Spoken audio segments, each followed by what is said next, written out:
Well, I don't can't breathe. Soda. Bad to inhale that stuff. No, apparently, yeah, I didn't realize I couldn't breathe that. Not a fish. I would wear the pirate stuff, but apparently we're not in the we're in the astral sea now. And this one has hamsters on it, so being as giant space hamsters are a thing, I was just like, fuck it, today I'm gonna wear the fancy new shirt I got.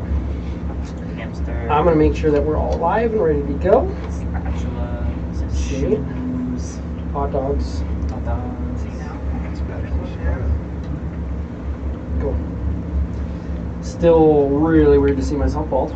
I mean, it's growing back quick. Come back quickly. Man, it looks bald on the video.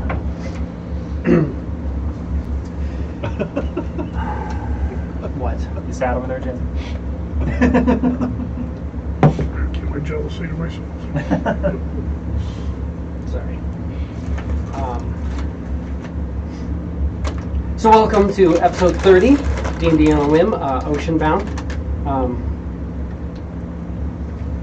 We thank you for joining us. Be sure to like, comment, subscribe. Check out, usually on Tuesdays, I know the past couple weeks have been a little hectic. We just have that little hiccup. It's been a weird time. But I think we're pretty much over all of that now. I think yesterday was the last thing that we had, so we'll be going back to our normal streaming Tuesdays and Wednesdays. Tuesdays with Weed Blight and Wednesdays with Oceanbound. The Oceanbound did take a bit of a turn as the Oceanbound campaign. Certain players got sent off to the Astral Sea, and my plan to bury them in the depths of the Far Realm and have you guys go have to search through the Far Realm to find them didn't work quite as well as planned, but instead you guys ended up with a ship navigating through the Astral Sea. To which we have a cosmos. This is basically just the map that you have in your chart room. The big map you have, and you have little maps, stuff like that, and I'll get those to you as they're completed. But as per D&D on a whim, we're just making this all up as we go. So I had a lot of ideas for how certain things work. Some things you'll see from previous campaigns, certain astral domains will come up, certain different ideas, but some things will be new and exciting. You guys will have to see how that plays out. But we'll get into all that as we continue on. But we'll pick up where we left off, which was you guys on your ship. We'll figure out how we want to go about it. Oh, this over here is our on your ship, and in theory heading to Sigil, but we'll see if you guys want to continue that idea. We got this for now.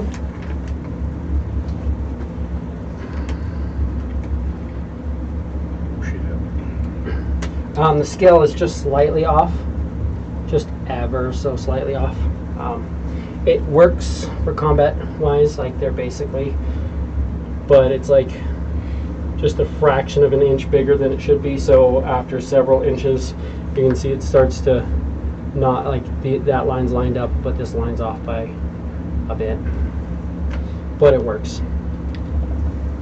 Oh yeah. To show you the size of this ship that you guys have. So, where we left off last week, you guys are on your ship. Some of you down in the cargo hold, which is loaded with cargo for now. Lots of good shit. Your sheet now reflects your cargo. We're just going to use this to symbolize. That works for me. That's cargo enough. What didn't you bring in? One of my notebooks. Journal. You are here. You guys all just kind of decided to stay here. You are now aboard your hammerhead ship. in the astral sea.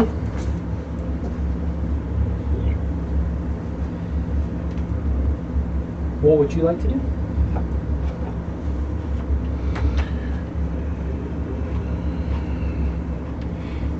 How long have we been going for? Like travel-wise? Or are we just getting started, basically? Pretty much just getting started. He had tuned. You guys went through and murder hoboed everybody. They opened the gate, and you kind of we like briefly mentioned how you guys were going to kind of go through and discuss what's set up, but we're kind of just bringing it back to that because we'll actually let you guys play that out. Do we have any idea what direction we're going and how long it's going to take to get there? You could kind of figure some of that out, but you guys are very new to this, so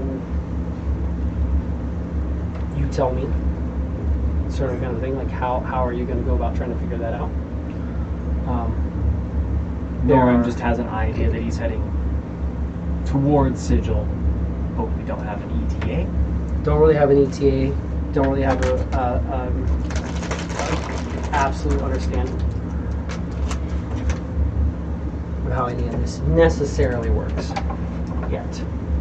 As I'm going to have you guys kind of discover some of that, because there's also going to be something that we get into on that here in a minute too, because it depends on how you guys want to travel. The astral sea has a bit of fluidity to it, so a lot of these things are like floating locations, and things shift, and things move, and things change. So this going from one planet, or from like one, most of the space systems are relatively static. A lot of things have like some feel of like a static nature to it, but there's also, this realm is also not quite the same as the material plane. Well, it's definitely not two-dimensional, so I'm sure there's a. Have we It's- found the map yet? Yes, this is in the chart room. So it's in the chart where we've seen it. Mm-hmm. Your chart room should be this room here. Does it seem to be a live chart, or is this a static? This is a static chart. That's something drawn out. Also, you can't read it. I can't read it, No. but I have a knowledge of Sigil in general, though. Yeah, you had because we rolled that and you had a basic understanding of that when he was kind of going over some different ideas. You can read it because you can comprehend languages. This just looks like bullshit. Give me a perception check. Great adults. 9. 9. There's only one thing that, though it doesn't necessarily, you're looking at all the different things and nothing really quite makes sense. There's only one thing that actually makes sense to you, and that's the very bottom corner. I can read that. It's written. That's how it's written to you. So you can see. Yeah. That place is interesting to me. What is So you it? guys would go to. You guys are all kind of chart room. It is in reference to one of the gods of my people. Sekhmet. The great Jinn, ruler of the air. Giver of breath, freedom. Your understanding of the way it's written in a very, very old, like ancient Elven tongue, it kind of seems like it's the blessing temple of the god of air, or the temple of the blessings. It's written in a very weird, not necessarily phonetic way that you would understand.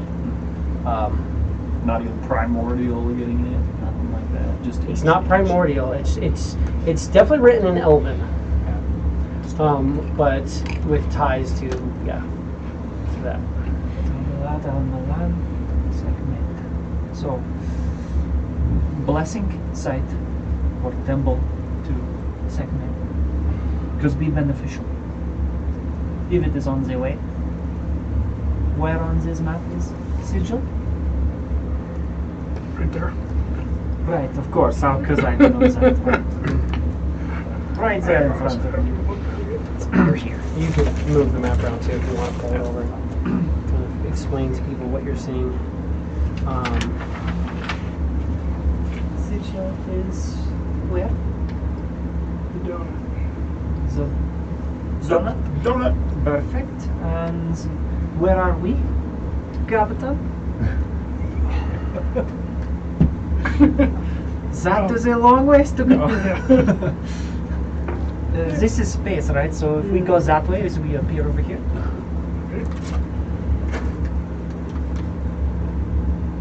Where are we?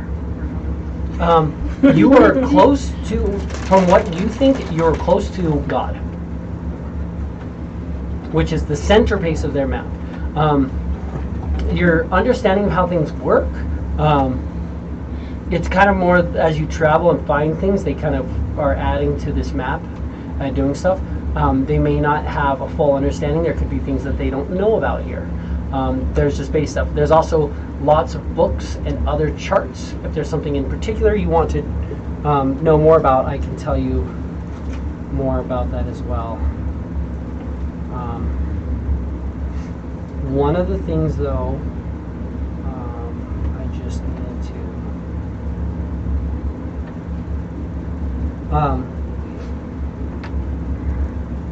There is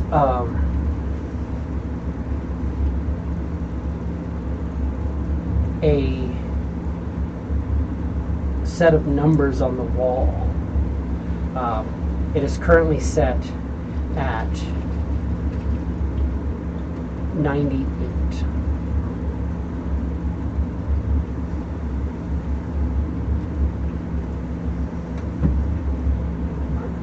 So, and you can see it's just like these rolling things, but there's just these three kind of by this, where this is kind of up on the wall. There's a very large map that encompasses most of the wall. And you've got little maps and chart tables where you can go through and look in further depth at things. But right next to it, you have like embedded in the wall just these little things that change numbers. One of them has like a 0 and a 1, and the other one has 0, 1, 2. Oh no, I guess no, it had a 0 through 9. Duh. And the other one is 0 through 9 as well. But the first one just has a 0 and it'd just be a 0, 1. So it's a 0, and then it clicks over, and it says 1, and then it clicks over, and it says 0. alright. So I recognize this place. And He points that out as sigil. you point this out. This is sigil. I When you see understand it, that you place. kind of understand because and I poorly described sigil. Sigil is more of best way, and I can show you a picture to show you what you're dealing with sigil. It's the city of doors, but it's like one big large ring, and it has like its gravity plane goes around it, so On it the has this inside? circular, yes. So the gravity plane is the ring, and so it's city. So you look up and you see city, and it's one of those things where like if you like get to the middle point, gravity switches. So at the center point, gravity switches, but it's city all the way around and directional gravity down. Like Elysium? Hmm? What was that movie? I think so. Yeah, I just don't remember that movie as well as because I watched it forever ago. Yeah. But probably. That same So, concept was. Noren, where are we on this map? You said by God. From your understanding, you are near God. Somewhere over here? Mm-hmm. And Not exactly on the way. of course, it is absolutely out of the way. How close to Sigil, or how far are we? get a time frame, roughly? Because we also need to let Laura Quinn and our crew know how far we go. So,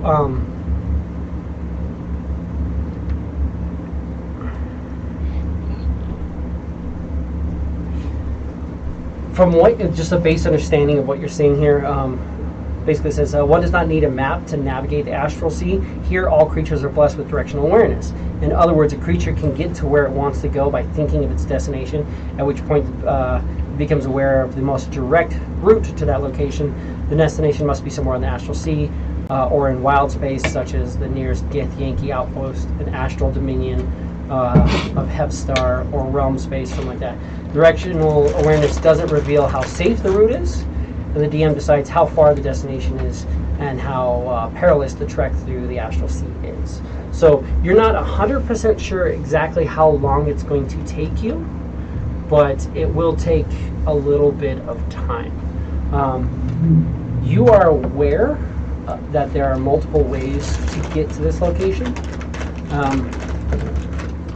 but upon this awareness, you kind of see that there are variants in the path.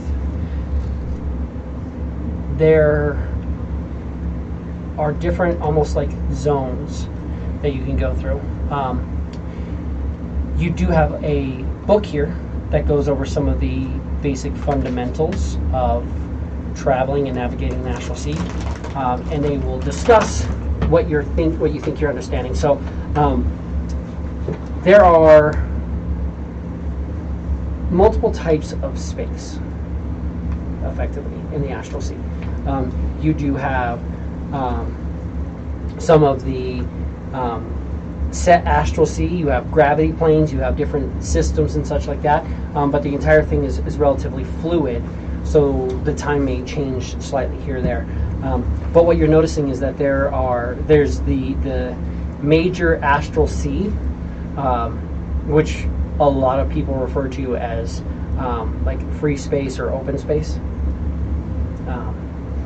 depending on how you translate the language. There's also wild space. What you're getting from reading through these books and looking at the idea of wild space is that there are effectively nebulas of wild magic in the astral sea. Rifts into different planes seem to spurt out from these. Some of the color pools are thought to originate from the wild space, and a lot of times you'll find more color pools near wild space. Traversing through wild space is something you're completely capable of doing, but it comes with its own risks. Wild space causes a huge problem, and is one of the reasons why spelljamming ships are created, as obviously there's teleportation magic. So you can teleport from, wherever you are to Sigil. You can just teleport to Sigil. Now, that being the case, with the fluidity of wild magic, if your spell line of effect passes through a wild magic nebula, you can effectively taint the spell with wild magic. So things like mishap chances can greatly be affected. Things like the spell being completely thrown off can go through. Right now, that's exactly what I was thinking. So it can cause issues with how you move throughout this space. That makes sense. Which is why a lot of people travel. There's more Good way for space. the dice to create chaos. The other thing that you're noticing is there's also void space. Void space is space that has massive amounts of effectively anti-magic darkness that has its own gravitational force. Kind of feels like almost like black holes, kind of, but it's just these points of gravity like severe gravity, but they have anti-magic fields and darkness around them. And there's also just pockets of darkness and anti-magic as well. Not all of them have these gravitational poles, but they have some of that, and that is referred to as void space. From what you're seeing, this ship is, in most of the routes that they've marked, they do a lot of void space travels. As much as they can, they'll work through void space and try to just avoid as much of the gravity as they can, and just be careful, steer clear, take longer routes through void space to avoid being in open space. Yeah. They also talk about traveling through wild space to avoid open space. They have all the details of the worries of like avoiding nebulas and going around things, avoiding getting too close to any darkness and going around them. There is notes on a couple of what it refers to as void space ships and void spacers, and where tolls are required for moving from here to there and such. Not fully detailed or written out, but it seems like that's something to do. So it seems like the ship has done a lot to avoid traveling through open space, but it doesn't talk about any dangers of traveling through open space necessarily.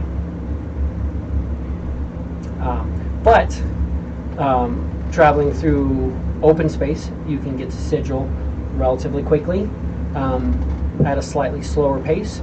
You can move through void space, and it would be probably a little bit more dangerous from the way that you're seeing things.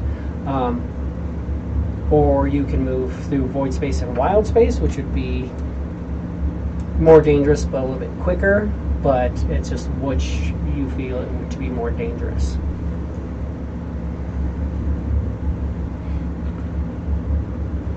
I'm definitely for slow and steady. Of Where do you course come? you are. Hey, Captain, this is your boat. You go whichever way you want. Who's going to come up here and check this out? So you walk out, and it's from here you exit through this door, come up these stairs, and it's a little ladder. This whole thing's about 5 feet up. It's a lifted place, and that's just a big ass fucking ballista. That's what I'm talking about. Very large ballista. One action to load, one action to aim, one action to fire. But you'd be considered proficient with it because you're just like, it's like a crossbow, but it's just Really big. a little bit bigger than you're used to. You also have 2 Mangalels here as well. One on the back and the front again, so to give you a feel. You guys are they're currently in there. This is on the top? It's on the top. This is above this. Above and behind, okay. Yeah. Yeah, so it's like that. And then yeah, these But ladders like go a down crew serve thing, isn't it? and down there. Yeah, it takes 5 people. Yeah. 2 actions to load.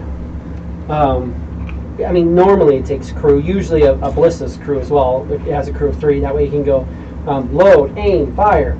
Load, aim, fire instead of load, aim, fire. Right. So you could technically, a Mangalel doesn't necessarily say that. It just says it takes 2 actions to load it, 2 actions to aim it, 2 actions to fire it. So, you know, it's like, all right, load in all the rocks, get them all set. And then it's like aim, and you're like cranking, and you're moving it and getting it all lined up, and then cranking it, moving it, getting it all lined up, and then fire. You mean that before you get it all by yourself. So it's best to have 5 people dealing with that. So just weaponry alone, you're looking at 13 people to crew this ship. But Maybe you should have turned everybody to little blood splatters.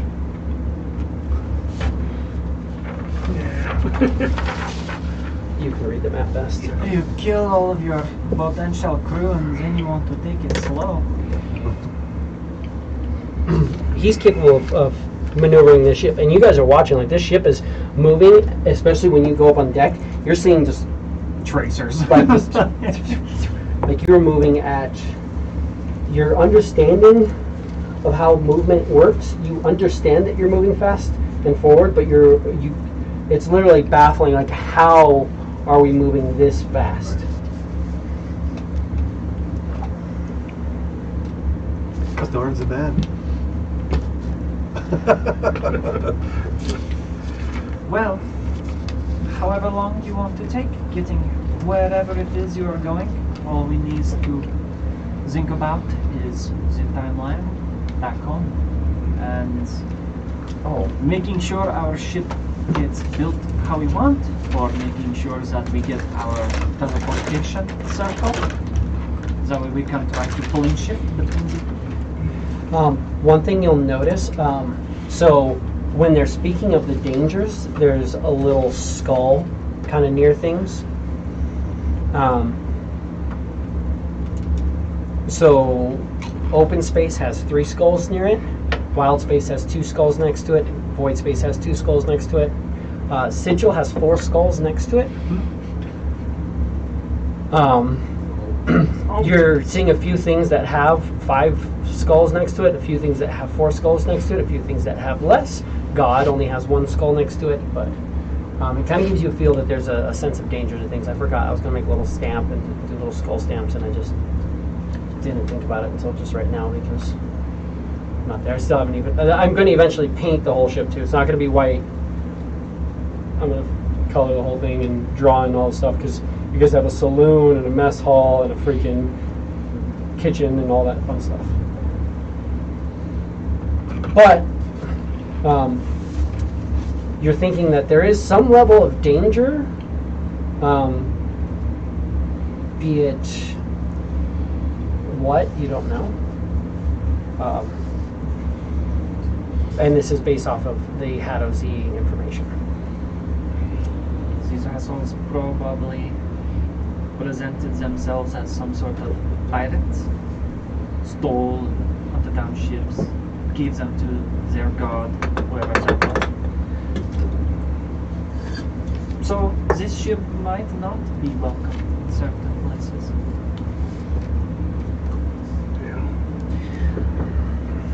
As far as travel is concerned, Captain, if you need anything, let me know. Otherwise, I will be muscle. Okay? Now, with the spell jamming helm effectively mounted in this ship, does not require a crew to man it. That being said, without a spell jamming crew, you can still man this ship, or without the spell jamming helm. From your understanding, a hammerhead ship would generally take a crew of about 15 to man it. To man it without a spell. Without a spell, yeah. And that's kind of, you've noticed that there were 16 people here, but it was really thrown off. Like I was counting in the sea, in the sea of blood and splatter everywhere. I mean, Well, by the time they were all hiding, I don't think we really counted how many we ended up having to just go on Yeah. butcher the whole rest of them. Because we only really I know a fought place. we only really fought the 3 of them. Where we could hire a crew. Well, we have an abundant crew. We don't need that many to crew the ships we have, and Fire the weapons. I don't think you can do it from your helm. No. I'm saying that we have some surplus crew back at Dragon Guard. If you want to split up the crew for the Betty White, it is absolutely possible. Though you'd have to speak to them about that. They seemed very intent on getting that room And so that they staying could together. all be there because their whole thing is like, we are together forever. Oh yeah, It's kind by of that, the whole. And we can motto always- of it. we- that we- is also their expansion of that was under the constraint that this room stays with the ship. If you Oh, guys yeah. want to bail, this room stays. And They're all- expecting to outlive you guys. So they're not worried about that. So yeah, whatever you say, man. It's Yeah. cool. Don't even- so- I mean, we could always go back to Dragon Guard, potentially look at another crew, some of the crews we didn't look at. In the meantime, I will be passing around this piece of paper that has some ship names. Just whatever you like, put an X next Holy to. big boat Whatever face. you like. If you got an idea you want to throw it on there, do that too. That's just the last session. I was just sitting there doing the random You're not generator. gonna just like, you're gonna pass around a list. Yeah. Norman's not gonna be like, hey, these are the names I thought of. Not gonna say them out loud. That's cool. Oh no, that's fine. No, it's other people's shit. I mean, you just please. let them take over Please. and handle your Go fuck shit. yourself. You let No, them no, deal no. with it. Oh no, by all You let means. them choose the font that you put on the front as Yeah. well. Yeah. Fine. Captain, hey, Captain, you get to make this shit. Let me say the shit out of it. We did nothing to acquire this ship, so I think it is only fair, Nord. Whichever one you like the And most. though you can maneuver and pilot this and stuff like that, you know that there's specifically spell jamming quarters, like for the spell jammer, the guy who runs the ship, kind of. But there's also a captain's quarters, which are far more elegant. And from what you're seeing, I mean, generally, a captain isn't necessarily the spell jammer as well. You're also aware that you can just walk up and go, "Dink, you're it," if you want it. You don't have to. You can do it how you want, but Yeah, but yeah, I feel pretty lucky in this situation. yeah. But it's Oh, the idea damn that shit. you still probably could use other roles. You don't necessarily need a cook because you find yourself not hungry or thirsty or anything like that here. That being said, there is also a mess hall, and there is a galley for cooking food, and there's a saloon set up in here. I'm going to find something really hard to drink. we go explore the saloon. Captain, as always, if you need something, I mean, you guys can all go to the saloon if you want and drink and plan this. You don't have to sit on the chair specifically. Once to- you tell it where to go, it'll kind of it's go kind there. of going there. autopilot. So, I Buttons. was thinking of some ship names. One I kind of been leaning on is, like I said it right earlier, and I can't say it. The Abyssinia. The pizza. The Abyssinia. Like the Abyssinia. Abyssinia. Seeing as we're kind of in space here. It's not exactly the abyss, it's the astral sea. Abyssinia. It's because he wants to put the abyss in here. Well played. You are the one who came up with it. You do have to remain sitting in the thing to move it. Okay. Well, I figured that anyway. Well, you had said that somebody has to be Yeah, you have to be manning sitting in to be moving. Sorry, Yeah. it's new things. But it's only leaving the ship that I become unattuned to it, correct?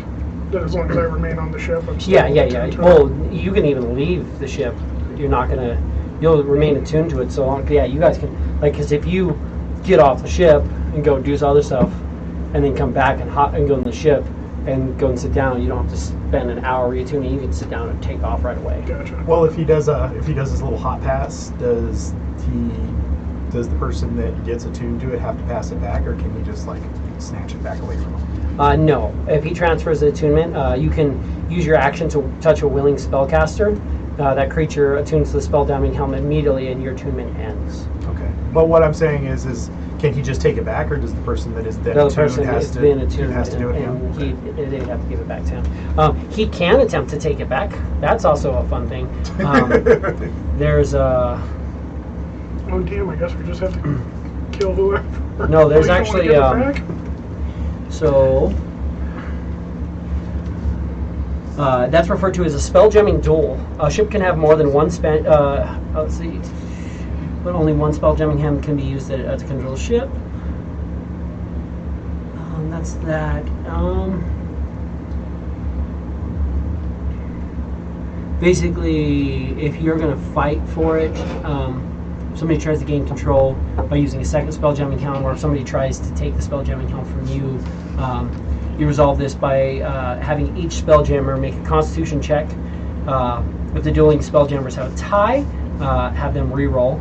The Spelljammer with the lowest check loses the duel and gains 1d4 levels of exhaustion. In addition, their attunement to their Spelljamming helm ends at once, and they can't attune to any Spelljamming helm until all levels of exhaustion are removed from them. That's brutal. Yeah, that's pretty bad consequence. That's sick. Now we know how we can try to take over other ships too. They have spelljamming helms. You'd have to bring effectively bring a Spelljamming helm on. Yeah. Apparently, there's also magics that allow you to create a Spelljamming helm. To just blink, here it is. So you could actually create, like now that you guys are coming aware of this, you could actually create one of these on the Betty White. That's cool. And then wouldn't necessarily need a crew to man it in the same way. That's fucking sick. But what's cool with that is you actually have crew members who are spellcasters, Yes. and you could have them switch up and actually Sailing take shifts that way. sailing. I like this idea.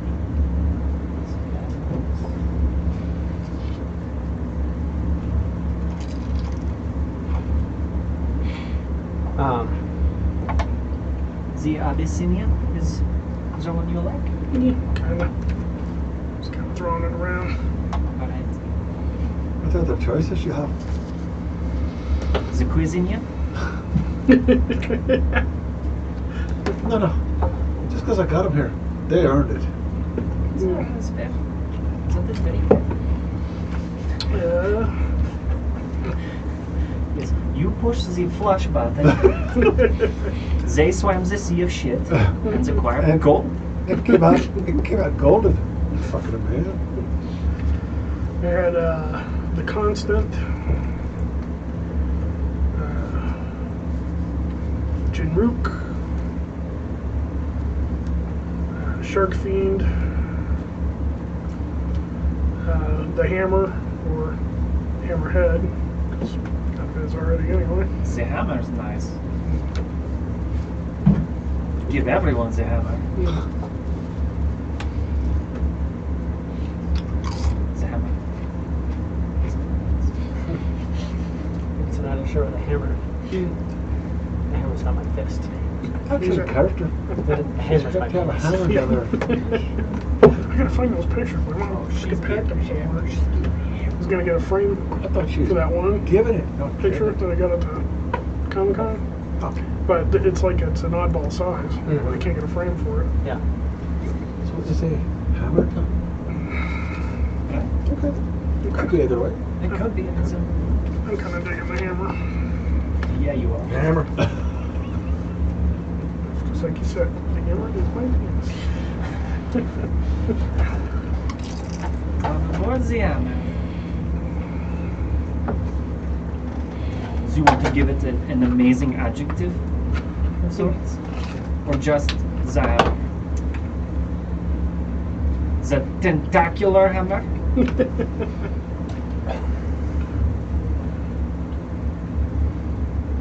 We'll throw that one around. The writhing hammer? Hammer fist. The hammer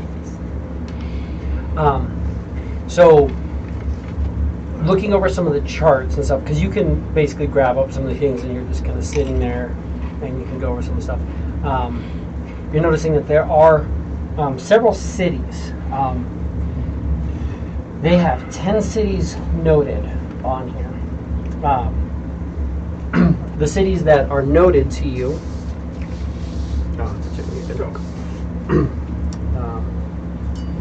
You've got Sigil, which is where you're considering going.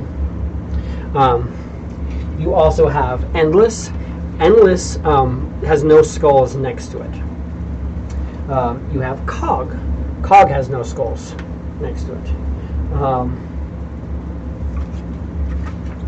You picked the one with the most skulls. I like the way you think. You've got Hardback Hold, We're gonna die. which has one skull next to it. You have the Void Harbor, which has one skull through it, but you can see there's like a line through that. Take that as you need, or as you will. You have, so hold on. You also have the Rock of Brawl, Hardback Hold, Endless. You have Dodecelestial,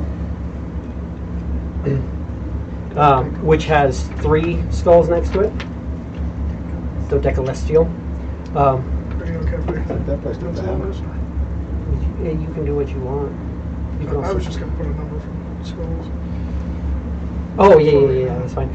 So Endless doesn't have 1. The Rock of Brawl has 1. Hardback Hold has 2. The Void Harbor has 1, but there's a line through it. Basically, yeah, and they're little skulls next to them, but yeah. Sigil has 4. Yes.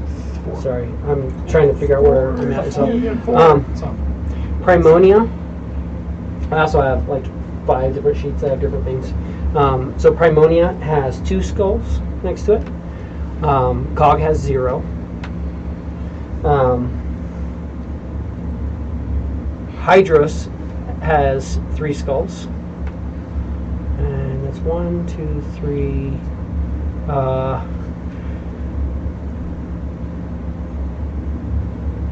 That should be Shard and Arath. Apparently because it's a mixture of 2 different cities. My H is not on that. I realized, which is why that's off. It should have an H at the end. It's fine. If you just write H. Yeah, Shard and Arath has 3. And then the Freeman's Space Docks has 1. How many cities is that? I'm trying to see which ones I missed. 1, 2, 3, 4, 5, 6, 7, 8, 9. Is that all of them? 1, 2, 3, 4, 5, 6, 7, 8, 9. Oh yeah, so that's all of them. Yeah. Those are all the cities that you have available. Oh no, because there's there's the Telsadrine Alpha Base, and that has 5 skulls next to it. Oh my god. Reroute. Go there. Now, also, just as a notice, Endless doesn't have 0 skulls, it just doesn't have anything next to it. okay. It's listed as a city, but... so those are the different cities that are here. There are lots of books and notes and stuff like that if there's something you want to specifically look into. That's something you're capable of doing. Would I be able to know what the skulls are about? Like whether... Could ask the crew. You wouldn't have told us anyway. Hey, what do you know? Oh, he can't answer because he's dead. Yeah, I've tried to be reasonable with at least Oh one. no. And then you just kept freaking out, trying to hit stuff. So. Yeah, they were scared out of their mind. Mm-hmm.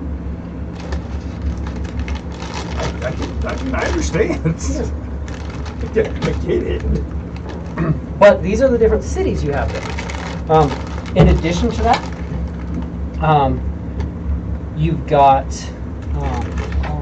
Was there any skulls next to Alaman segment? there are 2 skulls next to that. Resistance, right? You can see that too, because you can see their little Full stamps. skulls. Yeah. Then again, one thing we need to understand is that this is what the skulls are to them. It might not necessarily pertain to us. Well, then maybe skulls to them mean something different than what the skulls mean to us. But they're still. It could be like, these are our 2 best friends here, and these are our 4 best friends here. Right? This is how many people we've captured from that location Could be that. to sacrifice to our gods. Could be that. This is how many of our crewmates are lost on this island. Is that This is We don't know. how many skulls this place owes us, because apparently skulls are currency. You didn't ask Who any knows? of the crew as you murdered them? I'm not judging. I would have done the exact same thing. Looking at the way that their travels go, give me an insight. Captain's log. Start date. 1426. Skulls. McCoy touched my bottle. Captain Nolan wanted to name the ship the Hammer. Insight, you said? Yes. 16. 16. So you're getting a feel on this that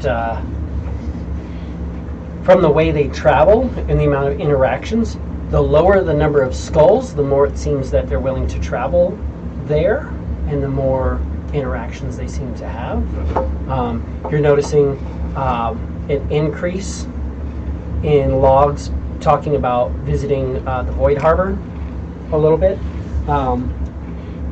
Also avoiding open space more as time goes on, and they attend to, the more they start to visit the Void Harbor in their logs, the more they start using void space as well.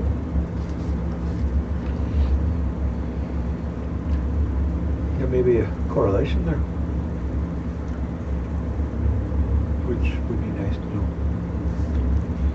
what that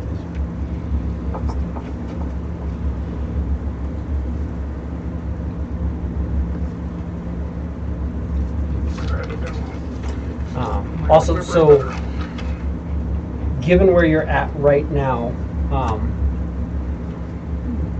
what is the goal for getting to Sigil? What's the main reason we're thinking we want to go to Sigil? Main hub. Yeah, I was under the impression that that was how we were going to get the ship out of here. That's if we want to do that. That's the other thing to consider, because right now you have access to a lot of things. You're not sure. We were trying to fork over money to do the plane shift and the. You have 10 upgrades available to you currently. Right. But we were thinking we had to get to Sigil in order to enact them. Yeah. Well, you were going to use Sigil. You knew as the plane of portal, or basically the city of portals. So that's the only thing you guys could think of on how to potentially get to that location. Yeah. To go there to get the ship back to the material plane. So, I mean, we don't necessarily have to go there first. Right, and we don't know how long it will take anyway. But our ship has a timeline until Lord Drakengard says, okay, fuck off. Well, right now they're going, okay, we're making upgrades to your ship. Your ship's going to be done, but you now have 10 upgrades available as per the deal that you kind of worked. You got some money, you got some upgrades, effectively. So I feel they're like kind that of could definitely stretch our time frame out. what's going on. Right. Because God, it took whatever it was for our first set, which was only 5. It took 25 days.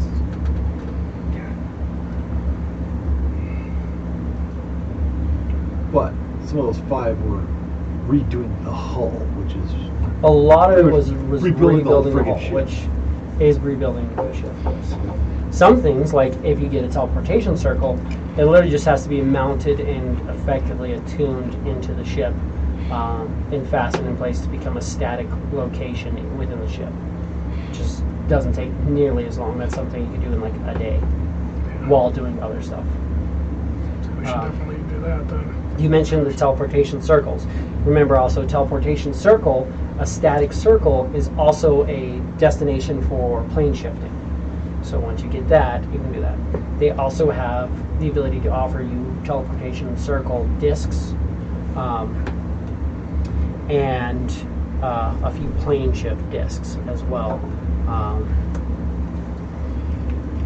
The plane shift Essentially discs just are just much. disposable. It's a disposable item. Consumable, disposable. Yeah. It's a scroll. It's actually a little disc. If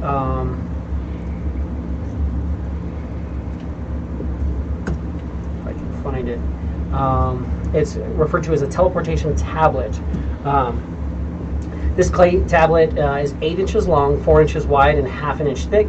Inscribed on the sigil is a sequence for a permanent teleportation circle. A creature that studies these sequences for 10 minutes can make a DC 21 Arcana check, learning the circle's destination address on a success. So you can use an action to break the tablet in half, turning it into dust. If the tablet is broken while it is on the same plane of existence as the teleportation circle, whose sigil sequence it's engraved on, a 10-foot diameter teleportation circle glowing blue, a glowing blue light appears on the ground in unoccupied space of your choice within 30 feet of you. This teleportation circle has the characteristics of one created by the teleportation circle spell, except that it connects to the teleportation circle whose sigil appeared on the tablet. The teleportation circle created by the tablet disappears at the end of your next turn. So it works exactly like teleportation circle, only it doesn't take 10 minutes to cast because it's already etched into this. You just kind of go action, break it, teleport it, if you're on the same plane of existence. But they also have planar tablets, which will allow you to go to a teleportation circle on a different plane. These are very, very rare, expensive things to do. They're willing to throw a couple of those in. For each, if you guys got 2 teleportation circles, they will give you 10 teleportation tablets with each one that are attuned to those things. It's not planar ones. In the planar ones, they will give you 5 total for both of those upgrades. Usually they'd be willing to give you like 1 or 2, kind of, but they're willing to work this out. But they're things that they don't have a lot. Potentially, they could bring some stuff to you as well, though, because they have. If they opened up a gate, they could bring in a bunch of stuff, Right. and have it prepared, and then they could effectively plane trick shift back out if need be. This is something that we'll probably have to discuss with them via sending, I'm guessing. Sending doesn't work in the plane, or doesn't It does. Sometimes the messages get lost or intercepted, Sending works plane to plane. but it works Yeah. fine. Yeah, any plane of existence. Small chance somebody else hears it. Small.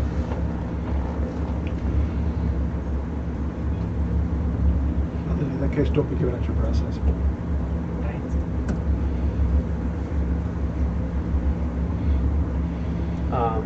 Yeah.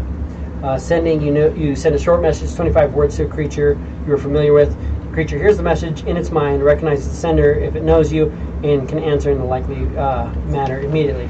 The spell enables creatures with intelligence score of at least 1 to understand the meaning of your message. You can send a message across any distance, even to other planes of existence, but if the target is on a different plane of existence, there's a 5% chance that the message doesn't arrive. So, I mean, that's your chances of rolling a 20, 5%. 75% chance it's not going to happen. Got it. Right. Okay. Well, no, that's your chance of rolling a 1. The There's chance that 75% it's gonna get chance of you rolling a 1. 75% chance it's going to get intercepted. Just breaking statistics.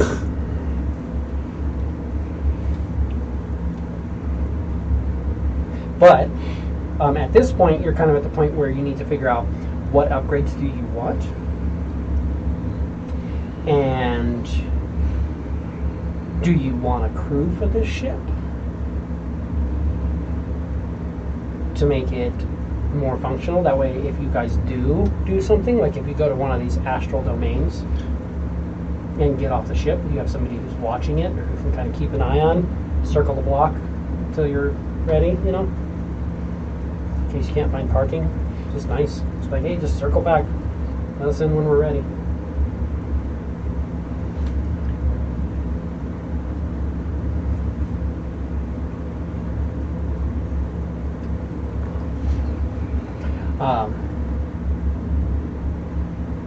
Other things that you're noticing, so that's the city.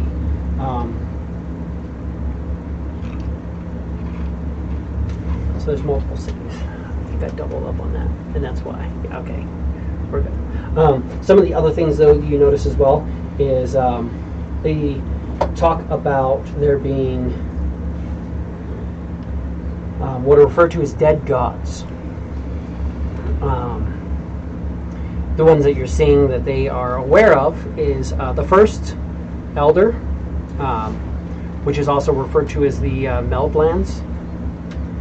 You also have Tul Norath. You have the founding site, and then you have one that just says dead god and has a question mark. Seems like this is something they just recently found out about. They can't gain any information about it though, but they know that there's a dead god over there. You also have some astral domains. The astral domains that you guys will notice on here, you have the Halls of Beauty, Grasping Hands, the Craftmaster's Vault, the Warlands. You have the Fallen Council, you have a Carcerite Prison, you have God, which you think might be an astral domain, but it seems to not be very predominant. You have the Divine Council, you have the Endless Feast, you have Drift Space, you have Rage Space, you have the Halls of Glory, the Wisher's Vault, you have the Titan Vault, and then you have one that they just have notes on. They don't have a name for it. It just next to it, they have the word dead, and then dead is kind of like under its death question mark, and then God, God's question mark, and then whispers question mark. You also have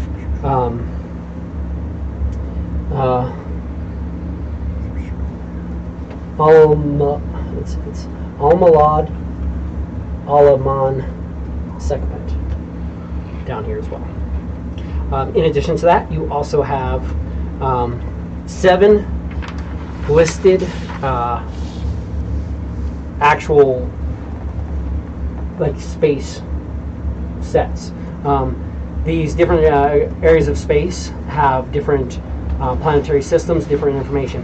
Duospace is 2 stars that seem to kind of orbit each other, and they seem to be almost touching in this weird sort of way, and they just kind of are there. And there's 2 predominant planets around that, with a total of 9 moons.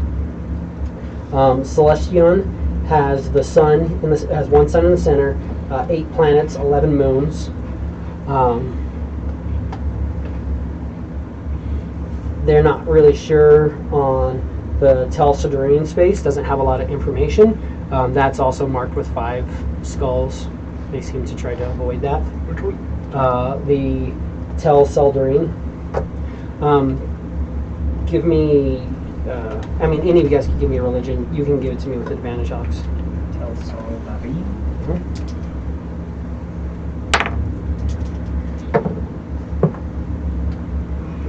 Religions. Religion. I can see an 18. 13. 21. 1. You're not sure. You guys aren't 100% sure, but both of you, specifically given your heritage, know that the Tel Sodarine is basically the Elven Council of Gods. So it is. You come across this because you guys came across the Dark Seldarine. The Dark Seldarine was the format for Darkshore, which was the Dark Council of Gods, of Elven gods. The Tel Seldarine is basically all the good Elven gods in kind of their council. There's also the Divine Council. Oddly enough, there is a astral domain that is called the Divine Council out here.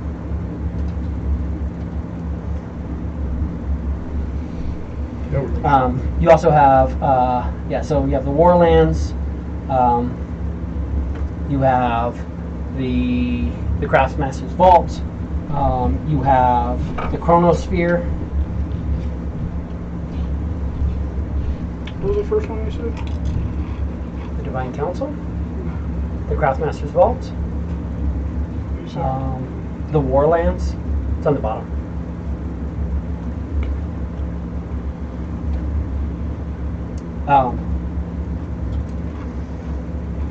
There's also the clockwork space, which you're seeing they have like more detailed analysis of. There's 10 planets with 2 moons each going around one sun.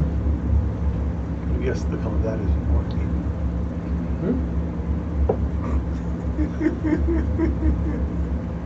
The color of it? I said orange. Oh, clockwork. Oh god! I was waiting. It's like it's like I'm sitting there like they're not color correct. I was like I didn't have time because I am going to add colors. I was going to add colors in that, but I didn't get around to it yet. I had to make up an entire solar system in a week Why are you saying that? Oh. and build a ship. The hammer. So, where you guys are at right now, do any of you guys have the ability to cast sending? No. I thought you did. Oh no, you got the little. I earring. can after time. I can cast a message. You guys can cast a message through your earrings to each other. That's right, yeah. But I mean, given enough time, eventually I could. But not right now. Kind of time eventually I could become a god too. That is exactly it. You understand? Well, I suppose that just means that we got to wait for Laura Quinn to reach back out. Yeah. Or if you can get Lauren Quinn's signature, Is it a? you can do that too. Is it a ritual? Sending is not a ritual. No. That doesn't float. I don't have any. You have it. You just have to get her signature. Yeah. Oh, that's yeah, because I did the. Which is also another thing. I don't know if you want to get any other signatures. Oh yeah, while we're at it. But your name's here in my book. Makes it so I can communicate with you. He has this book that he pulls out sometimes. It's just like the black inky book that just opens up. And I do have something. Yes. Sending at will to anybody whose name's written in that book on the special page you have. But you can only have a number of those written in per proficiency bonus. Which is 4 right now? Yes. Correct. So you can get 4 people can write their name in the book and then you can and you can choose to erase a name at any point. I zoom for a name change at some point, but this will not affect your magic for now. For now. As if it changes, like.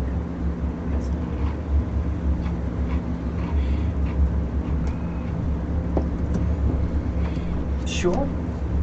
Easy enough.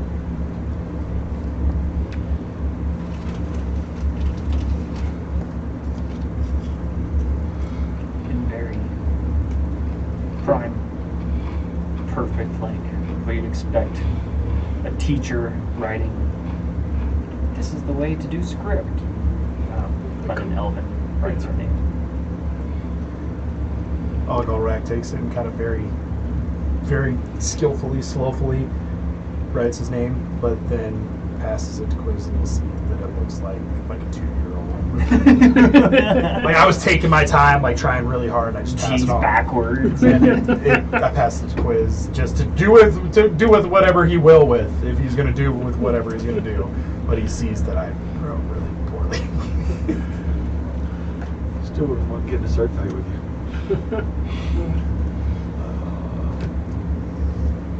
Do we have quiz?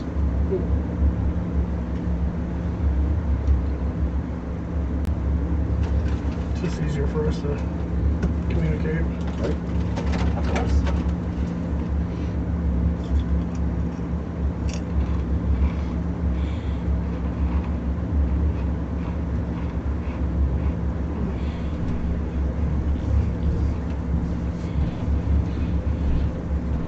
Now,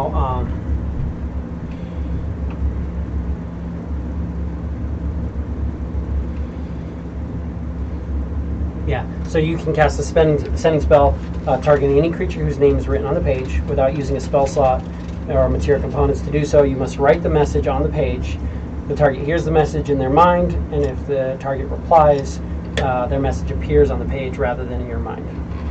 The writing disappears after 1 minute. As an action, you can magically erase any name on the page by touching it.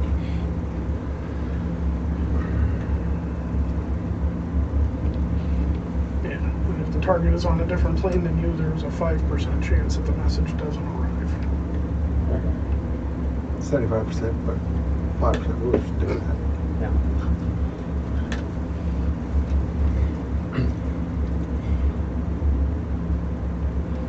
So In most normal situations, it's 5%.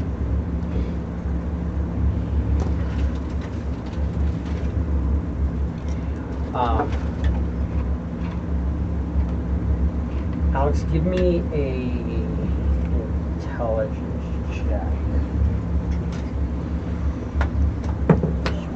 Here we go. Intelligence check. Extra roll. 6. Just for fucking sake. You have a feeling like that name on the map is familiar from your books, but you don't remember why. But you have a feeling like it's somewhere. It's Sekhmet. something you, not Sekhmet, but the actual, the sanctuary of the air, or like the temple of air blessings. Oh yeah, Like that, the actual full name of that is in that book. seems like it is something in that book. Are there any other books in this space that specifically refer to or seem to even be on the Investigation. Investigation.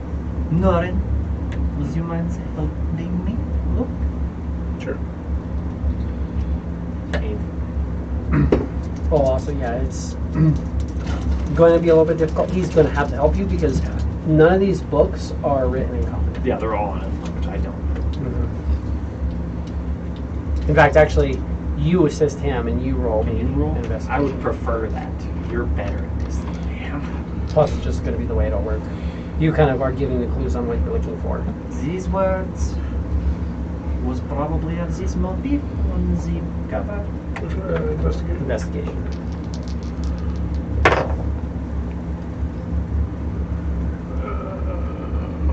Absolutely huge numbers. 23. 23. Yeah. You do find writings about it. The writings, though, they talk about it is the location of the Jinn god.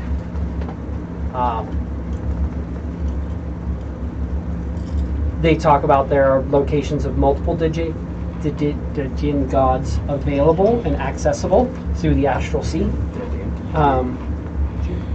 But genie gods of different variety. The Jinn, Marid, Dao, and Ifrit. There's different ones, but this is the only one they know of. Apparently, it's the location of this powerful Jinn god, but people go there for the blessings of the air, which help to keep them breathing for longer while in space.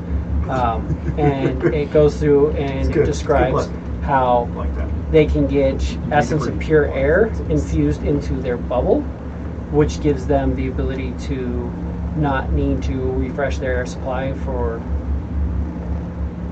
significantly longer times. They talk about being able to get things that'll allow them to just freshen their air pocket. Give me an intelligence check.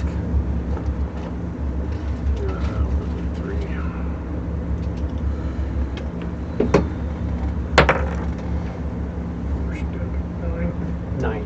Cool. So that's what that can do.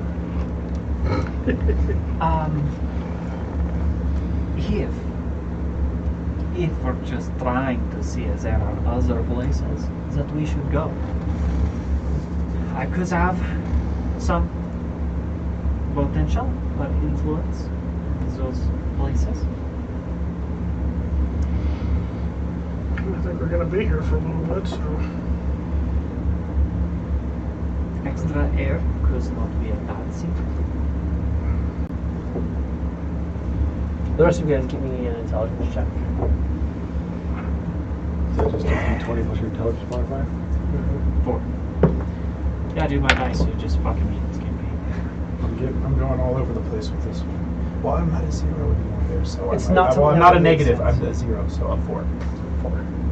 21? 21. My dice You're are 1 and noticing 20. because you So, keep, next worksheet. especially like checking out the ballista and kind of looking at the manuals a little bit and getting a feel for it, just watching the way that this goes. You notice that there's a dome around your ship. You guys are in a pocket That's moving with us. that's moving with you. And you're thinking that, kind of with listening to them a little bit and going through and looking at the gauge on the wall and the way it goes, you think that that gauge is breathable air. For a specific amount of time. To like the numbers. Like the little number thing that you can crank down. Is in theory, you're thinking that that's probably like how much air is available to you guys. We have 98 air. 98 airs. Um, Now, does the fact that multiple of us can breathe underwater not help us at all in this situation? not necessarily, because you still breathe underwater. Yeah. You still consume that. It's not something, and this makes sense that you guys wouldn't necessarily think about that because you've never been in a situation where you have to think about the fact that you have a very limited atmosphere There's a around you. finite amount of atmosphere here. There's no actual air around Upon discussing that, you can kind of go through and flip through, and you'll find out that, yeah, generally a ship this size has about 120 days worth of air whenever it docks. And then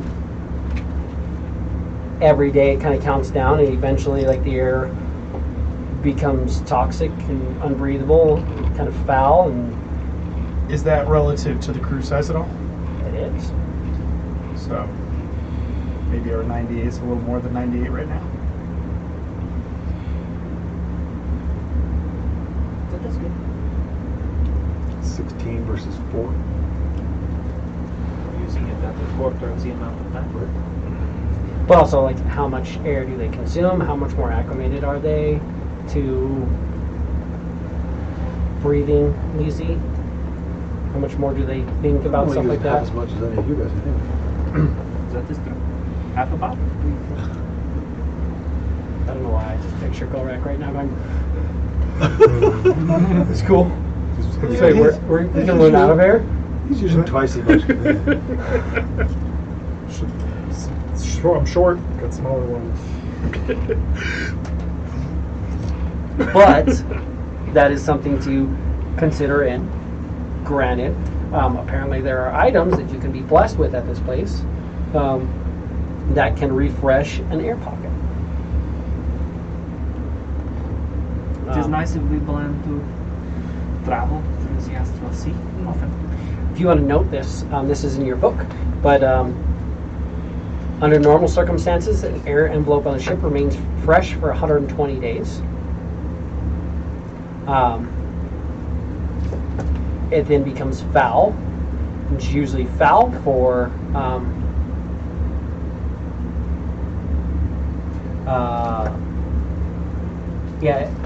it then turns foul, and 120 days after it being foul, it becomes deadly. Foul air is poisonous. Deadly air is suffocating.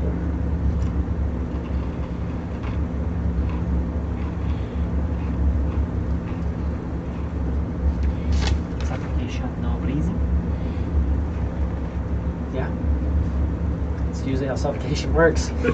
In every, that's pretty much what suffocation means. Because it's on. Don't give up. Little drowning pool. Papa Roach. Yeah. Last resort. Last resort, we run out of air. But so that's a thing to consider. Also, if bringing a crew on. That being said, Yeah, this would be the place do to you bring guys it. want to bring a crew? What crews are in mind? The dead people don't use air. I know, I was just gonna say, it's a bummer we put that room on the other ship and put it on this one, then they wouldn't even need the air. But it's good to have, just anyway. Also, there comes in the factor of, would they want to come here? They Probably like have the to ask them. seas. Yeah, They're very, oh, yeah, they're no, no. very into the ocean. Yeah, I would say, They were slightly reluctant to join an airship, but when you guys were talking about, oh, it's a living airship, we might be like dropping down and hitting the water and like doing things like that. And while we're venturing, you can kind of just drop it and sail it normally, kind of. They're like much more down for that. and we can always go back to Dragon Guard and recruit. There were still other crews there we never talked to or didn't get into, so we could go back and The failures Yeah. seem like they would be well equipped for something like this. You never saw the failures show. The That's world true. ended. Yeah. No, shit got crazy. Scene. You actually, technically, the night you're supposed to be watching the failure show was just last night, I gotta take this with you. but things are all a mess now. But yeah, that now Look at me for. you've got 10 upgrades available for your ship. Seems like you're interested in doing 2 of the pencil upgrades. 2 of the circles. What other things would you guys be interested in getting for this ship or that ship? So 2 circles comes with 10 tablets each for a total of 20. Each circle will come with, with 10 tablets 10 each. tablets total. 10 tablets each, but you can't say a total of 20 because they're different. The tablets are They go to the other are circles. specifically Right. for that circle. Yeah, 10 each. But yeah. Yeah. Just don't think like Copy. don't worry like 20 tablets and then Right. 10 tablets each. Yeah. and they're willing to throw in 5 planar travel tablets as well. 2 to one, 3 to another. That's how that works, right? The Or do planar these ones are a little bit different because the one that they're going to get are going to allow you to go from one, because you'll actually have to go to one of your circles, and it's basically the way that these planar tablets work is you can go from one circle to another circle, and so you'll see that you have to have 2 different circles, which is what you Etched have, on one or the other. and it's etched on one or the other, and when you break it, you watch as it just melds and it takes you from one circle to another circle on the plane of existence. But you need the specific thing. So if you aren't at a teleportation circle that's bound to this, going to the other teleportation circle that's bound to this, like it doesn't work. So you have to be on one of the circles or the other, and it can go from one circle to the other circle on different planes of existence. The other tablets just have the circle on one side. You can just break it, and it makes the circle. Gotcha. But yeah, there's a total of 5 of those.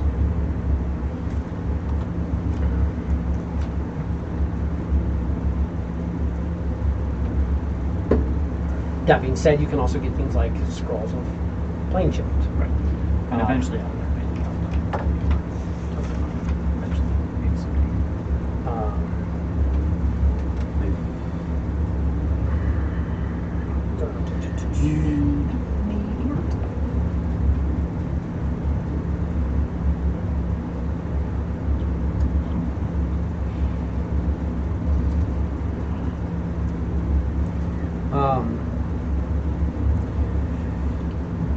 There is the amulet of the planes. While wearing this amulet, you can use an action to name a location that you are familiar with on another plane of existence. Make a DC 15 intelligence check. On a successful check, you cast a plane shift spell. On a failure, you and each creature or an object within 5 feet of you travel to a random destination. Roll 1d10. On 1 to 60, you travel to a random location on the plane you named. 61 to 100, you travel to a randomly determined plane of existence. So I mean, it's difficult, but you effectively can get something like that that'll allow you to plane ships as well. Luckily, you guys are super good at intelligence checks. Yeah. Oh yeah. We're the best at intelligence checks. So smart. 100%. Always. Yes. True that. Quiz isn't bad. I rolled a friggin' 18. But I'm saying you're technically, probably. I'd roll 12 or better. Yeah. It's not looking good.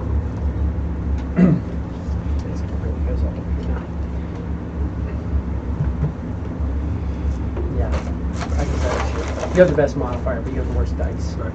I don't know. Alex's dice are beating you in this campaign pretty well. They are. Mm-hmm. As far as sucking up goes. Pretty much Yeah. always. I'm playing Yeah. quiz like I think quiz should be played, and he's pretty rocking. Mm-hmm. Yeah, they swear that's how it goes. There's sometimes I'm like, I don't know if my character will do this, but I kind of have to do this. Otherwise, people are going to die. And then it just I fail anyways. Yeah. I'm like, cool, just do what I would do normally. And it's like, Right. oh, cool, we're all good. Yeah. So, yeah. So, that leaves you with 8 upgrades. Is there anything in specific you guys want to get for this ship?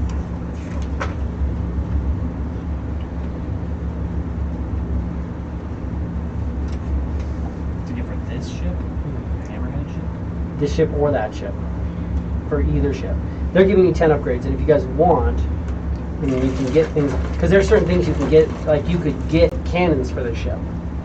Those aren't going to take time, like magic cannons aren't going to take time to load in.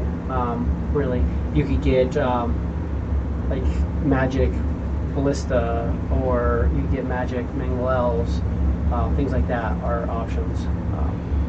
If you did that, it wouldn't take as much time. It'd just be more of just replacing them out, passing them in, nothing too crazy. It'd be getting this ship there though to do that. Not necessarily.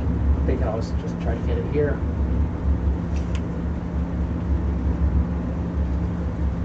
We're talking about bringing the teleportation circle. To do that, they're going to have to effectively, they're going to have to open a gate to you guys again to get the teleportation circle here. At that point, they can bring whatever they want over here and get going through. Then you just need an experienced bosun to fasten it in. He could switch out the mangle elves. You guys could get, I mean, you have a pretty large amount of storage, but you guys could go through and, you know, adjust that.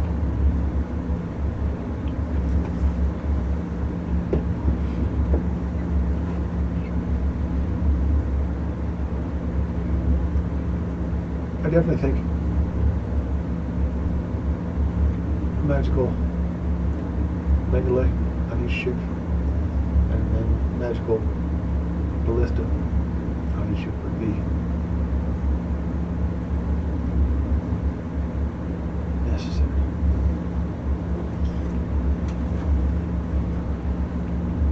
Magical being it fires in one action, loads, fires, aim in one action.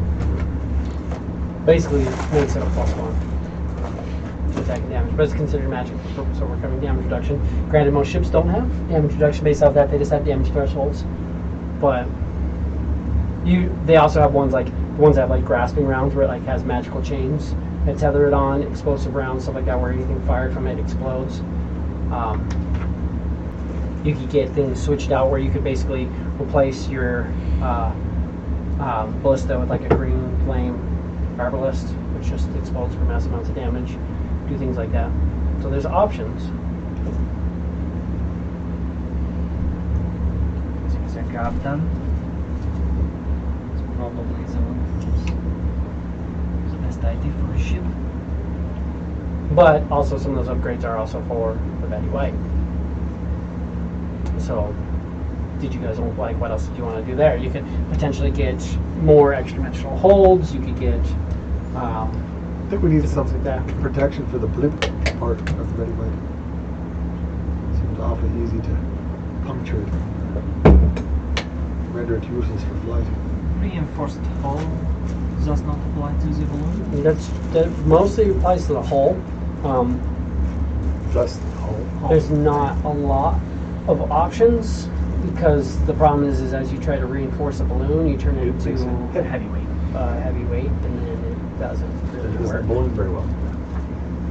Did we get zip flame resistance? So it can explode. You can get like different type of resistances added to it. You guys did not get that. You got reinforce enhance hull, and then you got the propellers that move faster and grant you the teleportation. A Jolly Roger, you could always get something for this ship so that your ship has the ability to teleport. It's not a huge teleportation, and with the way that travel works in this place, it may not be as great. But let's say you guys are going and you start getting sucked into a void zone, being able to teleport 5 miles away could teleport you out of a zone or something like that, or depending on what's going on. Certain things could work. Not a good idea. Our captain seemed to have hit the head. Yeah. I think he died in there. What about bubbles? Important phone call of some sorts. What Ela would like to do in the downtime while they're having drinks, while we have some drinks, she's definitely going to open up her book on the Djinn and on Segment and try and see if she can locate any artifacts or any mentionings of this place. Catherine? I'm just going to keep digging around in this bar area and see if there's anything to be seen. Give me an investigation with advantage because you're kind of reviewing the stuff. And you're sorry again.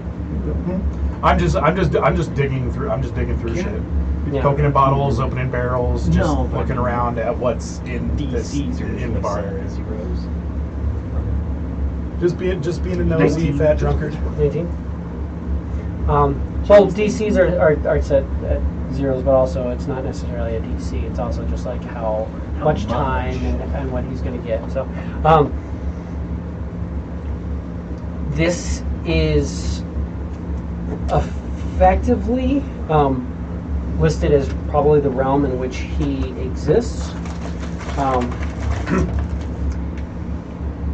Much like you speak of like the caverns of Geb, which is also, from what you're guessing, there's a chance that the caverns of Geb are a location here, and with that, while you are here, because of the way it works,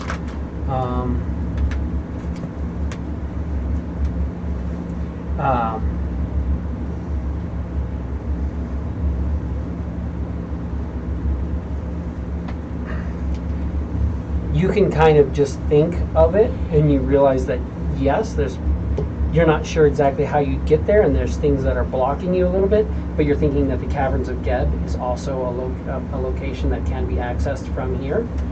Potentially you might have to go through a pool to get to it, but it could effectively be here. And there's a fancy word for caverns, I just have to look it up, I don't remember the actual words. But from what you're thinking though, yeah, this could effectively bring you to the location where Sekhmet actually resides and influences different realms. That the wings of Sekhmet, which is an artifact, could potentially be here. It's very powerful leather armor.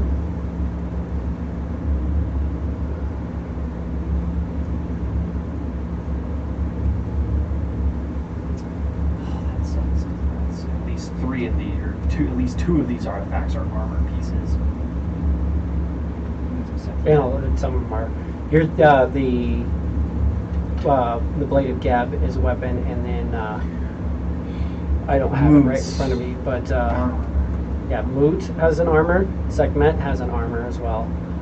There's multiple things for different people though. Right. But the main artifacts I'm speaking of, they also have. I mean, there are weapons and stuff like that they make that are similar, but they have specific things that you'll notice here. The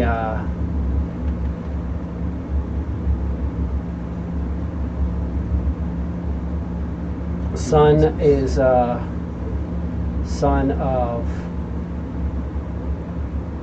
Amunet? No. Oh. I can't think of the fire god, just like evading me right now. No. Sorry. Amunet is the god of air. Sekhmet is the god of fire. I switched that then. This I is supposed to figured. be. This is supposed to be the blessing of the air. I figured. switched it. I'll Sorry. fix that. Luckily, it's not written in pen on that mark on that Son sheet. of Sekhmet. Sekhmet's fire. Yeah, Sekhmet is fire. Yeah. So yeah, sorry. This is Amunet. Amunet, which is why it was all A's. But apparently, I just last minute decided to fuck that off. Which is why I specifically wrote it out the way that I did, is to be phonetically, and then I just shit the bed and made it Sekhmet instead of that. Sorry, but Sekhmet has a weapon as well that he bestows upon his people. Amunet. Sekhmet. Amunet is the wings of Amunet, Right. which is armor. Right. Moot primarily does armor, but the armor allows you to pull weapons, much like the handle, except for like the hilts that you have, except for it's more magical. Yeah. And It's it does more more better. stuff. You have kind of a knockoff version of that, like a lesser thing that he's offered you Right. as a weapon that your packed abilities affect, but isn't fancy on top of that. Right. The armor is fancy on top of that and does that. The wings of Amunet talk about enhancing the jinn's ability for movement and agility, flight, things like that. So like your ability to just fly, you get that at will, things like that. Right. So it's interesting. A lot of these things play into different aspects of different types of packs and stuff like that. A lot of segments do play into working with the pack with a chain, the weapon that he actually offers you eventually, because you have like a little whip that has that chain, but there's way better versions of that. You have, again, kind of there's one that's usable as a packed weapon that's still fancy, but it's not one of the like magic, like very nice ones that ties in and does extra stuff, given like your familiars around and stuff like that.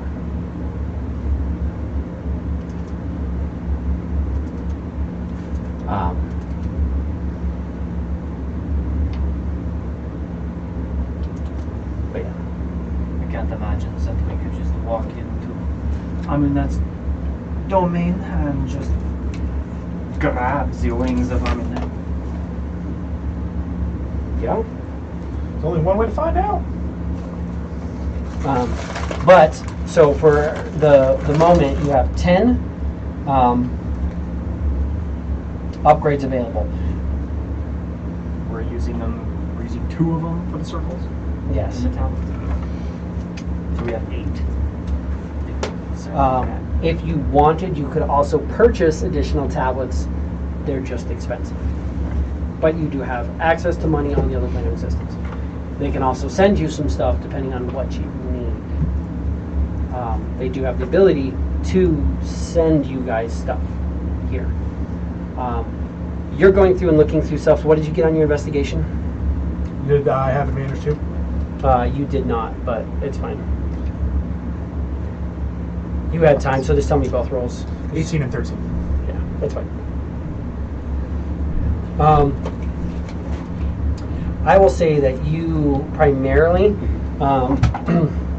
searched, so good amount of alcohol and stuff like that. There's a window here. This is a window, and that's kind of what that looks like. So it's eyeball window.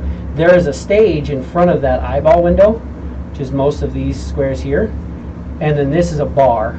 It was these. Those are those. If you look at it, it overlaps. Yep. Oh, okay. So that's what it looks like from the top. But yeah, see, if you look here, it's slightly thinner, like the wall gets thinner just on that space there. That's where you can see out from. But you're seeing, there's lots of like booze and stuff like that available here. You've got a mess hall, which has some tables. You're noticing that there's a bunch of different card games, which seem to kind like you're looking at it and the cards are slightly off, but they're functional for you. You can be like, oh, yeah, I'm not sure which face is which, but There's four different ones. There's 4 different ones, and you're like, I can't tell. You're kind of looking at it, and they have like these primate faces. You're like, I'm not really sure which one's the queen and which one's the king, but I get what they're going for. So you can assign it, and then you have, so there's plenty of decks of cards. There are more dice and things like that in the mess hall. The galley has food in it. The cat is on your chair. Nice ways. Oh, damn, Totally just almost sat on you. Oh, no, I didn't even look. No, he's sitting right here. It was, Oh, this wasn't. The other things, and I'm going to go through this real quick unless you wanted to specifically, but I'm not going to let you specifically because he's down here going through your hold. So I'm just going to say what's in it. You're finding these 2 weird like suits. They look like what you would expect, like almost looks like a diving suit. You've seen people who made things kind of like it, but something like it's like a suit to protect you, but it's like a fully sealable suit. You have 2 of those.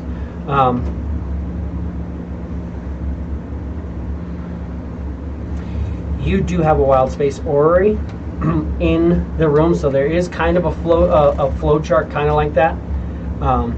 Inside a wild space system, this portable arcane device automatically tracks the position and movement of all suns, planets, moons, and comets within that system, protecting a display of all, or projecting a display of all these bodies in space above its current location. So because you guys are between stuff, it doesn't work anything. But if you enter into any of these space systems, It would tell me. It would it just tell us like about that. shows up and it'll show you like entering into the space system. It'll show where the suns are and the planets currently, and allows you to figure out travel with that.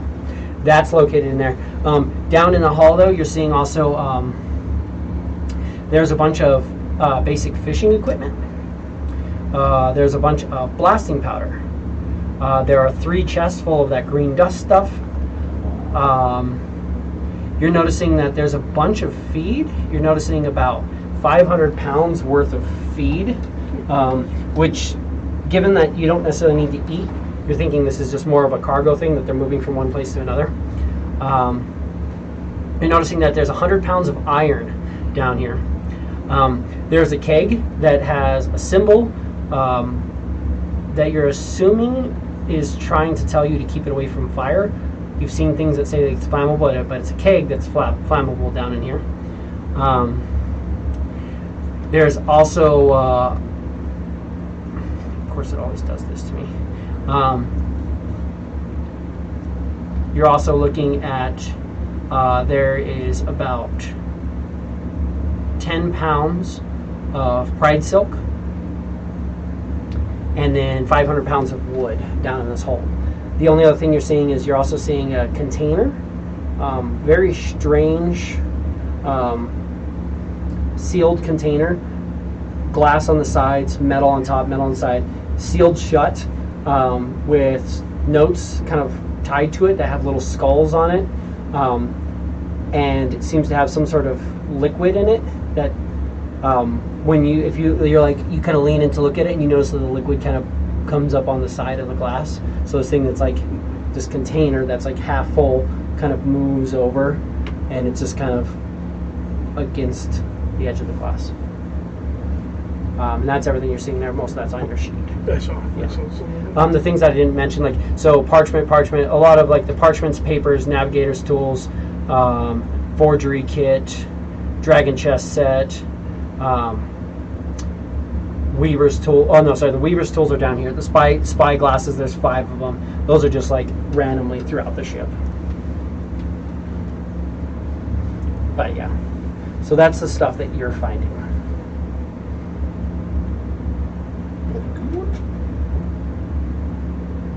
To give you a feel of, oh, of course, yeah, that's what I wanted to do. Add the photos. Not open and let me look at it, but the suits that you're finding, you find 2 suits that look something like that, roughly. Weird. In the hole. Trippy space. Sea space suits. But that's what you're finding there. while you're away, they discussed definitely doing a circle for each ship, but you guys have 8 other upgrades. He mentioned, well, you mentioned doing magic ones, but that was before you realized that it basically makes your stuff +1. Things you could do, you could get like a green flame arbalest to replace your standard ballista. You could get extra dimensional spaces. You guys could get different types of weapons. You could get cannons if you wanted cannons added to the ship. Generally, that comes with a set of 6. You gotta get them applied to either side of the ship. And those you could literally just put on the side of the ship, or you could bore holes in the side and put them there. But you know, it just depends on what, if you want to go to that extent that you're boring holes in the side of the ship to add in cannons. But it really just kind of comes down to what you guys want to do. Is there any upgrades? Plus, also, you guys could discuss getting stuff for the Betty White.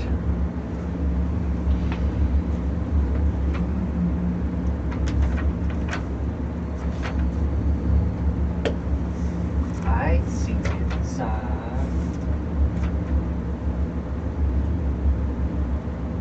the undead thing must be beneficial as well. Bones of Toil. To keep us attached to our ships, to be able to come back. Betty White would love Bones of Toil. That would help them a lot. What is that? You could do it here too, but it just depends on what kind of crew you're going to go with. God, I hate when we reorganize stuff. Yeah, Like, I know because where things are, I'm but looking it's through not. I'm looking through my shitty notes, and this is like all I have written down for the note on that one is zombie.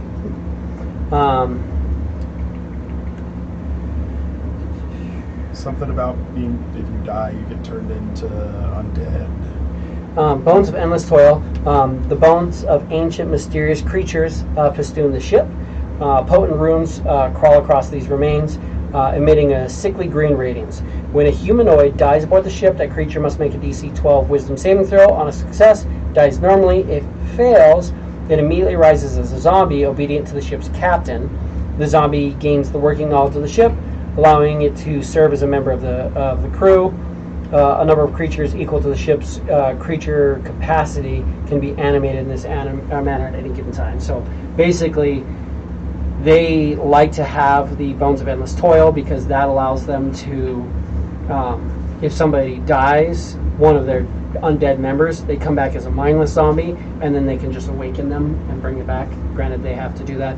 But Drakengard Island has already said that if you get that upgrade and you come in, all you have to do is supply the consumable or money to cover the consumable onyx, and they will awaken your crew as part of that. Or you guys can get access to the Awakened Dead. Do you have access to Awakened Dead already? I think you might have it, personally, because I believe it might be one of the rituals available to you.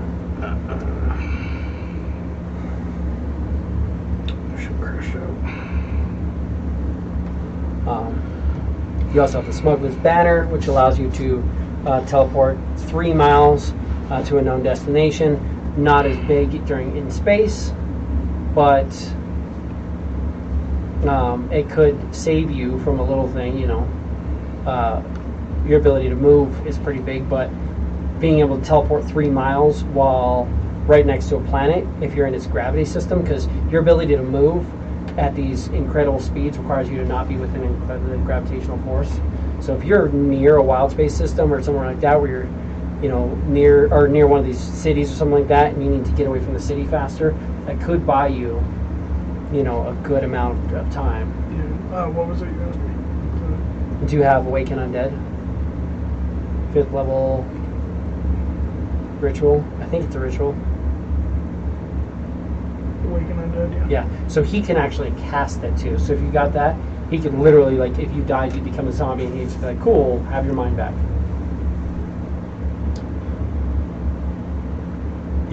Like I said, adding still any of the an movement or undead. the sail upgrades would be good here. There's not going to be a lot of movement upgrades you can necessarily do to this ship because it travels at a much different pace and stuff like that. It doesn't have sails. It's another thing to consider too. Granted, you don't need it to have sails. But a smuggler's banner again is the one that teleports. Oh, yeah. Once this item is used, it can't be used for another 2d6 days. So you could always get extra smuggler's banners as well. You notice that the Heartbreaker had a couple because it definitely teleported a few different times. Other things, you could get a figurehead. Yeah, that was the other thing that I was going to say. The only thing I have really written down Like is a about the figureheads. Guardian figurehead. So you basically add a Guardian figurehead to the front of this. It looked like an armored knight, and it turned into an iron golem. Animated for 1 minute, and then it would be usable for 24 hours, but you could literally just be like, golem, and just have an iron golem on the ship. So that's not a bad one. You can get a red dragon figurehead.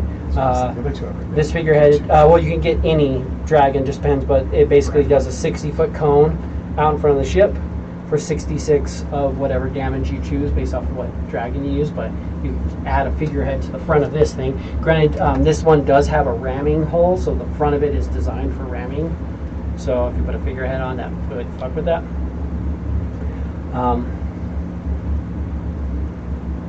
Pending. You can do weapon upgrades. Basically, you could turn into arcane artillery. You could make magic weapons. They'd be considered a +2 to attack and damage if you did that. It's not just +1, but that's generally what it is. So you could get 6 arcane cannons and mount some cannons on the side here. The fin is just barely, it's like low, so you can still shoot off to the sides and stuff. Plus you can kind of shift a little bit on your situation depending on how you're going. But you can get arcane artillery, or you can make any of these upgraded. They'd give you, for one upgrade, they'd give you both Mangle Elves or the one Ballista as an arcane artillery, because it's the ship's weapon, so it's that specific weapon. You could also do concussive rounds, which if they're hit, they slow the vehicle speed by 2d10 until the start of the attacker's next turn, so that you shoot it and just kind of slows them down. It's good for escaping. Explosive rounds do extra damage. Grasping rounds attached to you. You could get screaming sails. This ship doesn't really have sails, but you could, for the other ship, that gives it to where anything near the ship gets frightened. You could use the same thing.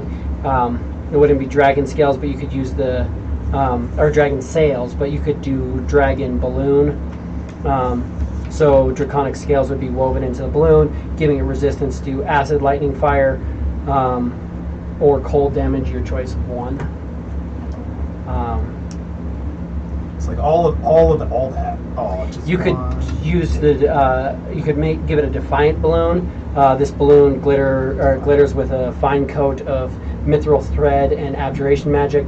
When this balloon is furled, ranged attacks against it or anybody aboard the ship have disadvantage as a result of its protective magic. Doesn't apply if the attacker's on the ship, but so that would make it'd be disadvantaged to attack the ship.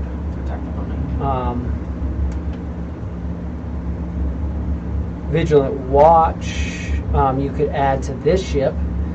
It would take some time, and he would have to actually get it, but they could get it to you. That's the one that makes it to where creatures can't be visible within 120 feet of it, or invisible. Which means also you guys can't be invisible though. So you stealth. You can be hidden. I invisible. Yeah. Most of the whole stuff you wouldn't be able to do. But so that's some of the stuff you could do to this. And then there's also extra-dimensional spaces and things like that that can be added. It just kind of depends on what you guys want. I'm a fan of some space, and I like the figureheads a lot. I was about to say, Figurehead would have to be attached to the ship, but it wouldn't be undoable. You could attach it at a different location to give yourself still that ramming ability. You could attach it somewhere like, here, or somewhere like near the mast.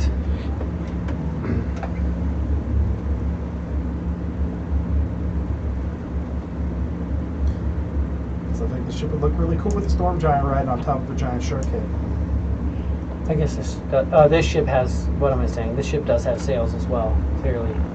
So you could also do the things like the Defiant sails, Screaming sails, or Dragon sails on this to give it resistance as well, if you wanted.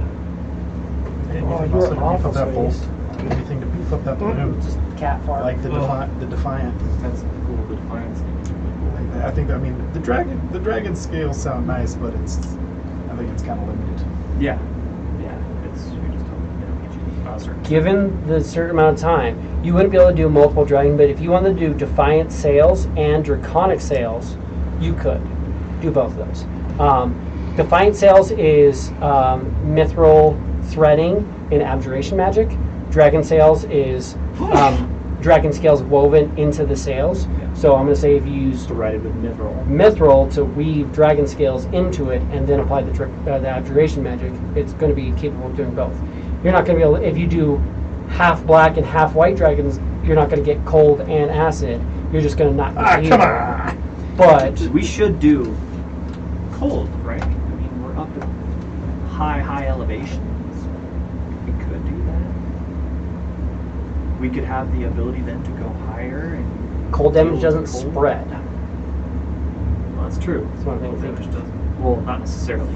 Fire, well, There are molds that'll do there it. are, yeah. But those molds aren't going to destroy a sail. Right. Fire, your balloon catches on fire, it can get screwed pretty bad. Fire resistance is never a bad thing to do on a ship, but it just depends. You don't want the balloon to catch on fire. That's what's back there. But you can do, if you guys want, you can do Defiant Draconic Balloon as 2 upgrades. That's kind of cool. That's something you guys want to do. So we are pretty nervous about that one. I'll vote for that. Is that something you want to do?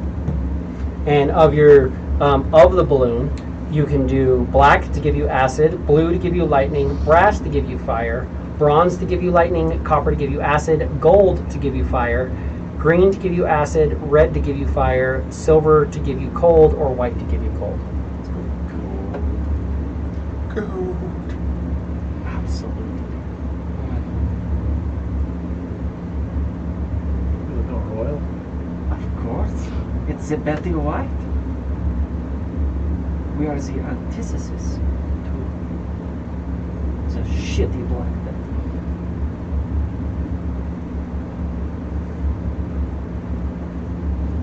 Prove it to me. Let's go get a couple more coon bummers out there. Alright. I might have to Mercer them first. Don't get them. I'm So, just about done. trying Gold to Dragon spice Balloon, it. Defiant Balloon, both for the What's Betty this White. for? We've got a circle for the Betty White, and we've got a circle for the hammer. That leaves you with 6 upgrades.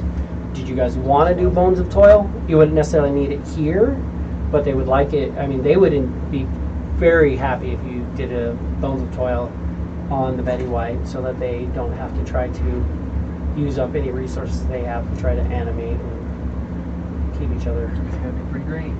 trucking along. Sure. I support that decision. So that is 3 more. So we're gonna do what?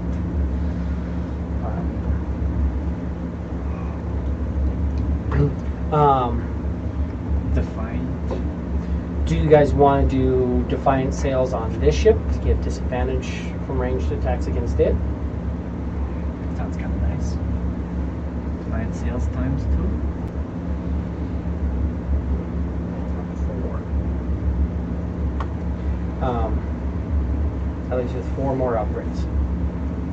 Do you want a Smuggler's Banner on this one? Do you want extra Smuggler's Banners on the Betty White? What is The Smuggler's Banner, this flag, is meant to be flown from the ship's mast. Its powerful magic can cause the flag to appear as a flag or banner displaying a symbol of a group, captain, or realm flying to the viewer. Multiple viewers might see different things, but like when they see it, they're like, oh, that's a friendly ship.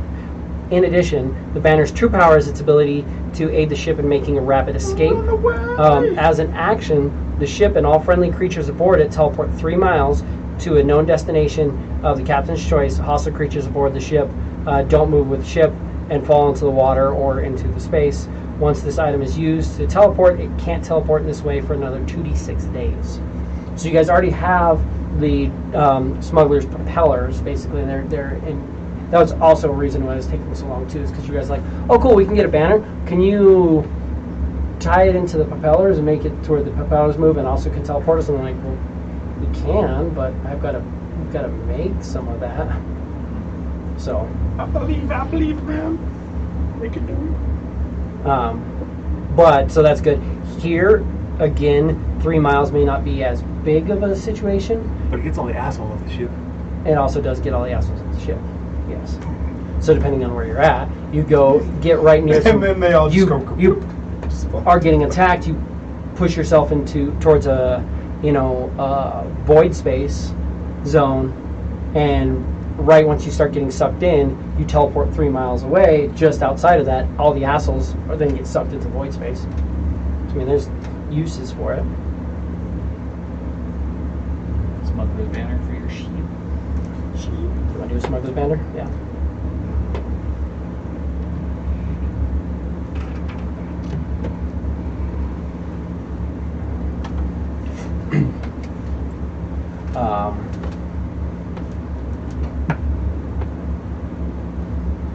Leaves us with 3 more, right? Yes. Do you want a figurehead for either ship? The Betty White is designed to have a figurehead pretty well, so you could either give it a red dragon, or well, you can give it a dragon figurehead, and it does a 30-foot cone of whatever damage, or you could do a storm giant figurehead, which does a 60-foot cone from the front of it. It's a DC 12 Constitution saving throw as opposed to Dexterity saving throw for 46 thunder damage. And a creature that fails is pushed 10 feet away from the figurehead. Can't use that. Can use that once per minute. So that one lets you push, and it's con versus thunder, but it's just con versus thunder, and it's a storm giant on the front with a lightning bolt. Versus you could put a draconic head of any type. Again, it's going to be those same basic things where you can get black that does acid damage, a blue dragon that does lightning, brass that does fire. You could do a gold dragon figurehead that does fire, and then you've got this gold dragon balloon, and then the gold dragon head up front if you really want to steer into that gold dragon look. But this is just if you want to. For spreading. Then the ship can literally just float in against something and just go 60-foot cone of fire. You know. Of course, I mean, acid is kind of difficult. 60-foot cone of fire is nice though if they don't have like some sort of resistant sails or something like that. Betty White's already faster than most ships, so if another ship's floating away, they can just come up right behind it. Cone of fire, which a cone also goes down. Cone of fire, their sails come up, and then people can drop off and attack them. That is true. I like that idea. Gold dragon figurehead. Acid works on sails, and most things would be, I think, would have a better chance of being fire resistant than acid resistant. Such as we chose fire resistance. Most people would as well, I think. Acid resistance, probably not so much, so common acid. Right behind you. I guess you get out. I mean, well oil treated things they're not gonna be necessarily acid resistance magically, but you know, fire, acid's gonna hit it. Acid doesn't like that, it sprays, but it doesn't necessarily catch like fire does. So against the magically warded ship, yeah, but against your average ships and against most ships. And fire resistant does not mean fire immune. And also, Fire acid, is the most resistant or most resisted damage in the game. Yes, this is true. acid, well, Poison. acids are pit and holes and whatnot. Fire eliminates the sails completely. I mean, I'm trying to think of it from a compensating standpoint, because we seem to be in the market of capturing ships for our fleet. At least right now. Fire damage, I think, is easier to fix. So as maybe as If you just catch the sails on fire, right. they're not going to be able to move.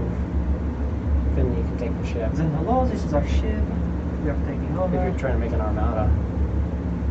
Then again, at that point, also consider things like lightning or cold, because cold isn't going to damage the ship, it's going to damage the crew. Do you want to just come up and do a 60-foot cone? So for normal ships, 60-foot cone covers most of it. Obviously, now that you guys are in larger water, the fish grow bigger.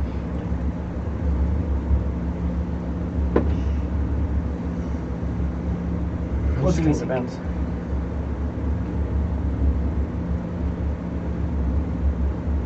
Like I said, I think a storm giant would look real cool riding on this hammerhead. So we all have different votes for different figureheads. Thunder's not going to damage the ship as much as it's going to damage the crew. I mean, it will to an extent. Any of them are going to damage the ship. Even Cold's going to damage it, but Cold's going to hit it. Thunder's going to hit it and not catch it on fire. But I am not beholden to any one particular thing or another. But if you got people like up in the crow's nest and on the mast and stuff like that, and you come down and you knock them 10 feet away from the ship, they're also going to fall, get knocked out of that crow's nest or things like that situationally. That's if you want to do that. You can also do the Guardian figurehead, which just gives you an iron golem so that if something's getting attacked, they can just be like, hey, let's have an iron golem for a minute. Once a day. Iron golems are brutal. Very expensive.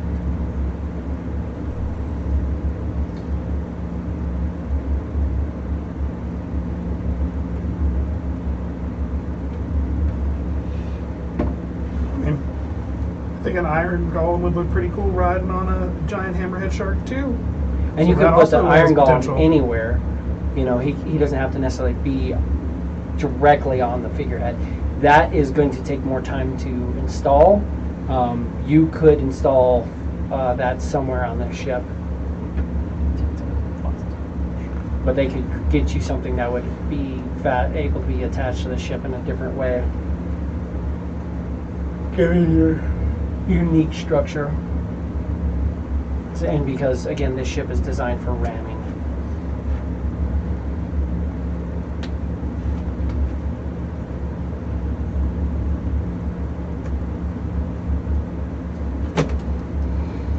That's true. And if we're What do you got to say, El Capitan?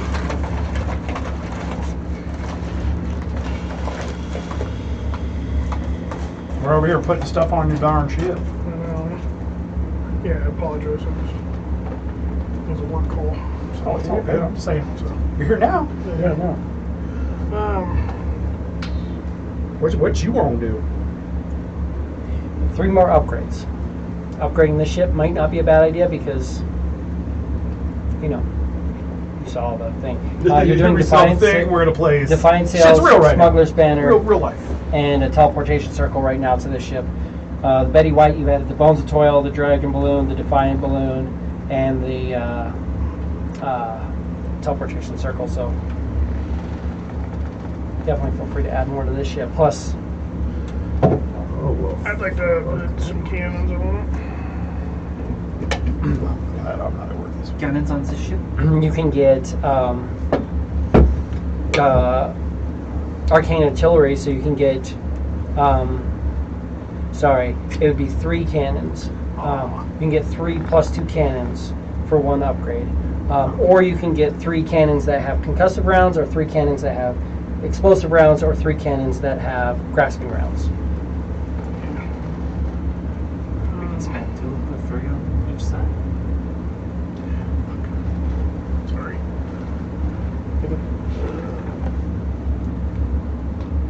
Port stuff. Working. So yeah, you could do 2 upgrades and get cannons. That way you could also get different types of cannons. You could get like 3 grasping cannons and 3 explosive cannons, or you could get 3 grasping cannons, and 3 concussive cannons, or whatever you want to do, or explosive, concussive, arcane, whichever you want, and then you can kind of mix and match and put them however you want. They're not necessarily. I mean, cannons could roll around too, so they're not stuck somewhere specifically.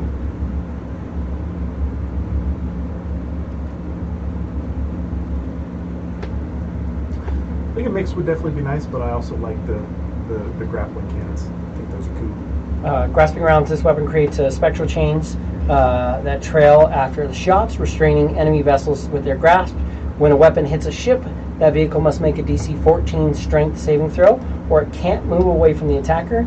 As an action, the attacking ship can end this effect. The target can end it by taking an action and making a DC 14 strength check. So it actually has to use the ship's action to try to pull away. It has to make that strength check. Hypothetically, were we to put a couple of those grappling cannons on our airship, could we rip other people out of the water? You can't. They can't move away from you, but you can't necessarily lift them. It's more of a going. We're doing this sort of thing, where you can't. You wouldn't be able to necessarily lift them up. Because you're not going to be able to actually pull them closer to you. And it doesn't do that. You would also just not. Well, I mean, with even just like away ship movement. I'm not trying to reel the chains in. Mm-hmm. And again, I'm just braiding right here. If you kind of like get yourself set and their ship's going to go, it's just going to lock them in place. It's not going to necessarily be able to lift them out of the water. Damn.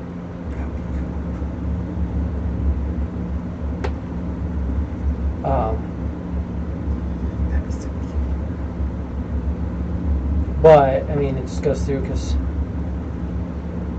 That'd be pretty funny to have 6 cannons pointing out the bottom of their ship, just like lift them. and you can Even then, if they were a you little can bit, put them in however you want. that was going to say is like if it were a little bit more like precise, it would be exactly that. We can just go steal ships and build an armada. That'd be fucking ridiculous. What does that remind me of? It reminds me of something. Playing the crane game with our fucking airship. Yeah. So it just depends. But with murder. So the types of cannons they have available are the +2 cannons, the cannons that slow, or that concussive cannons slow them by 2d10 feet. Can you grab me a wild cherry while you're up? We're going that way. Explosive rounds do extra damage. Grasping rounds tether to it and they have to break free. And then what's the damage bonus on the exploding ones? They do an extra 2d6 fire damage whenever it hits. Okay. And that's all attacks made from those cannons. Cannon's already like 60-10, so it's 60-10 plus 2d6. I mean, it's not a whole lot, but it's also 2d6 fire damage, which is nice.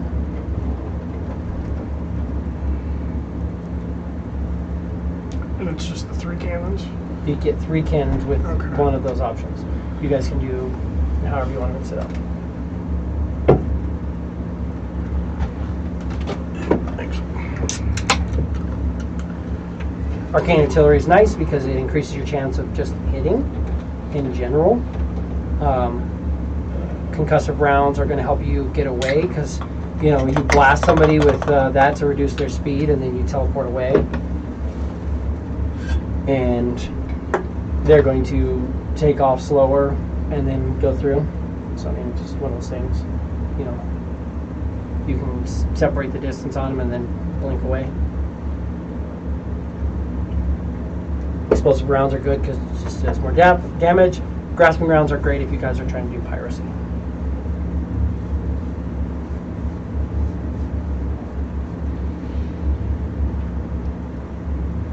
You could always do things too, like the grasping rounds. You could take Betty White's 3 harpoons that it has now and enhance them with the grasping thing. So not only are they harpoons, but they're also magic harpoons. So then, not only is it shooting a harpoon, but it also has a magic anchor tied to that as well, which is going to make those harpoons way more successful. And that's going to be great for them to do piracy if you guys want the Betty White just out doing piracy. Love them doing some piracy. What cannons do you like for the ship? For this ship?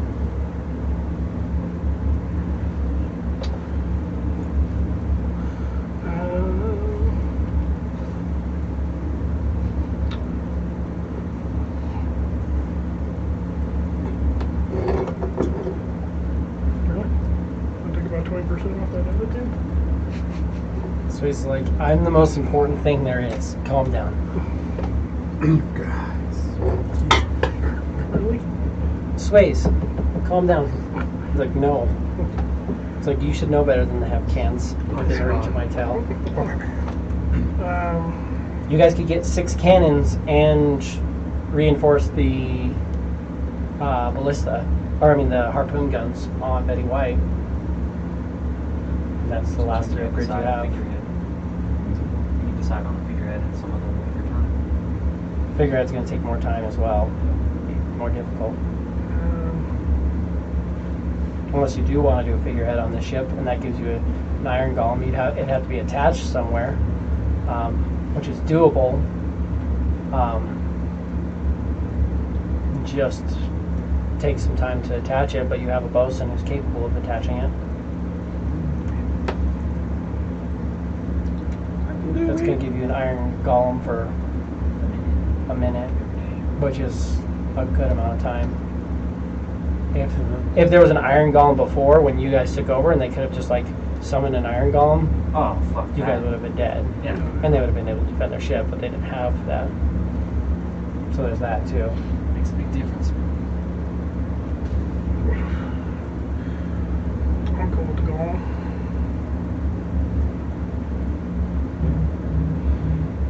Do you want anything on the other ship? Do you want you could do an iron golem on both ships. Kind of cool. Yeah, why not? Yeah. I'll support it. Can we still do 2 sets of cannons on this one? Just one set of You'd only cannons be able to do now. one shot at this point, unless you want to. You could also just spend money to do it as well.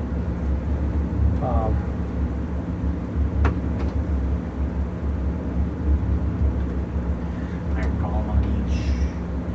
We can still drop cannons. We can still have 3 cannons on this ship for you. That's what you want. Of course, to shoot cannons and ballista and shit like that, you need the crew to do it. So you'd have to pull a crew over here. And also, the other thing with that too is like having 3 cannons on either side. The cannons can roll. If you have the cannons on deck, which is going to be the best place to have them on, given this ship, Slide them one way or the other. you can just have 3 cannons kind of in the center and just turn them and slide them to whichever side. So the crew can like literally just move them over. As long as you're planning, be like, all right, come up, you know. Turn this way. Yeah.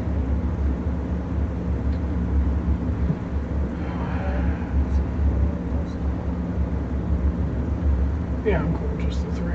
What 3 do you want to get though? Do you want to get, so you can get, the ones they have available are Arcane, which are the +2, Concussive, which slow other vehicles when hit, Explosive, which do extra damage, or Grasping, which connect via chain.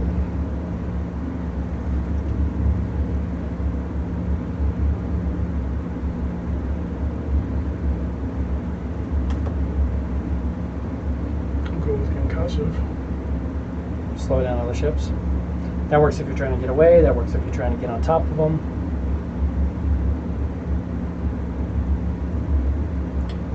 Yeah. And it reduces their speed by 2d10 feet until the start of the attacker's next turn. So you, as long as you hit them every round, reduce their speed by 2d10 to give you a feel that the... And that's per cannon, right? yeah, when you hit it, it's going to do that, yeah. To a maximum of 20. It's not going to reduce it below that. But to give you a feel of that, like the Hammerhead ship that you guys are on has a speed of 35 flying. So I mean, reducing its speed by 20 cuts it quite a bit. Yeah, let's see. When was the last time you got 20 out of 2d10? Too long. No, it would stack. So it's 2d10. You have 3 cannons that could do that. If you had 3 people to fire each cannon, so you need 9 crewmen to aim, or to load, aim, fire on each. But if they did that and they hit with all of them, it would be 6d10 reduced speed. So there's a good chance of, just because it's based off of the way It works so it burns with a raucous noise capable of momentarily distracting and disorienting enemy crews. So it's just throwing them off. It's just these concussive like sound waves that are just screwing them up, and so they're having difficulty maneuvering. So multiples would stack. So you can do concussive rounds if you want. Yeah. So we're doing concussive cannons as well.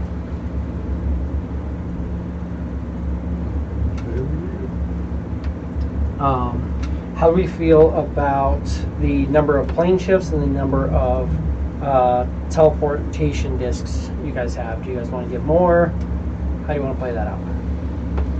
The Betty White is kind of like, well, we don't necessarily need the teleportation discs. They're nice, but they're going to be for when you guys come here and are using this ship. Are the only place we're going to be able to get them at Drakengard? It's the only place you've known that they have them, but you guys also haven't dealt with high-end magic stuff necessarily. They may have it, but I don't know shit.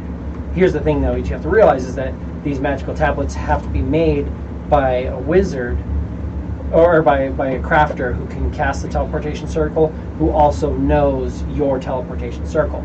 So the more people you can go, potentially could go to the city and be like, hey, here's our address that you can now teleport to anytime. Can you make us this item?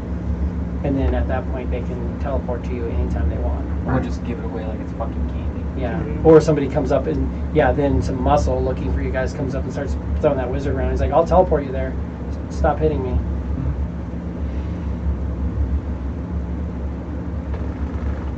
Currently, I'm happy with the numbers. We have enough to get back if we need to.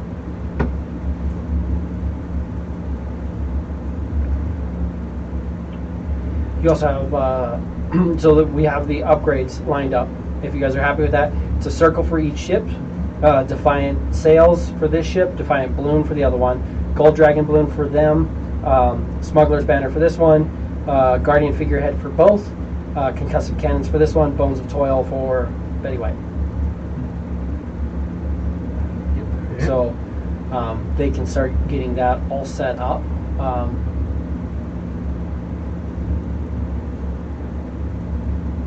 Do you guys still want to proceed towards Sigil, or where do you guys want to go? At this moment, I'm saying you're kind of discussing it, and you kind of have gone to a point where you're just kind of adrift while discussing all the upgrades and such. Unless you want to just keep pushing heavily towards Sigil, but...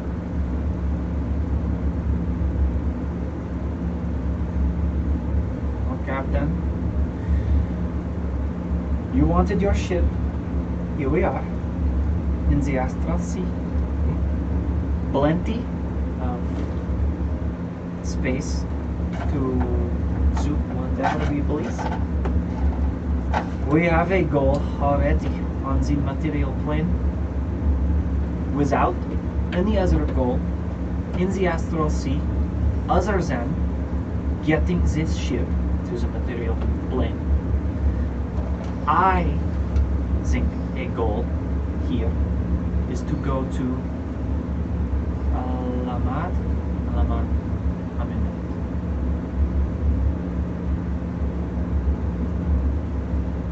Personally,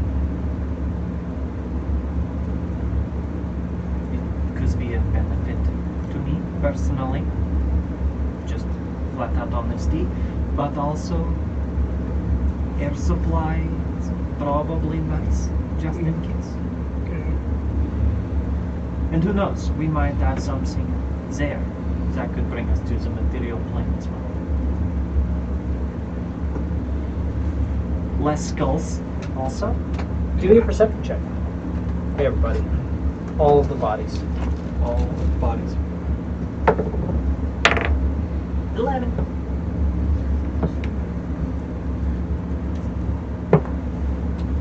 $13. 11, 13. 28.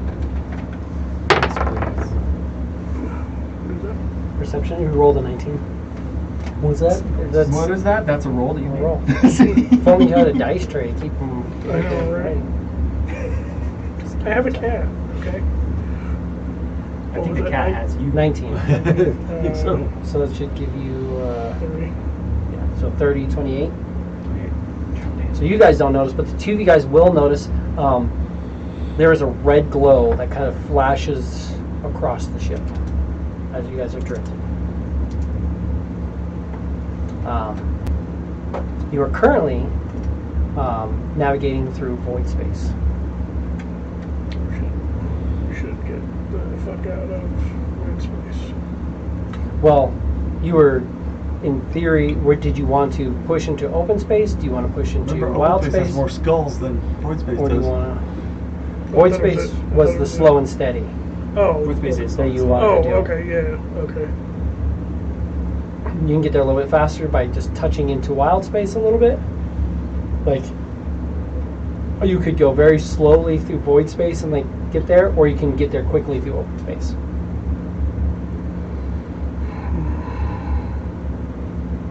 But there's a kind of a red flash from the side of the ship. I'm guessing you guys are inside. From that side of the ship, can you see anything out there? You kind of go and like Yeah. try to look out. This is currently next to you.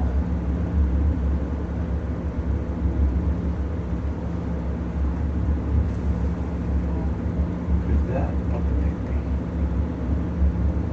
that? When pointed out to you guys, you'll all kind of look out and you'll see What the fuck is that?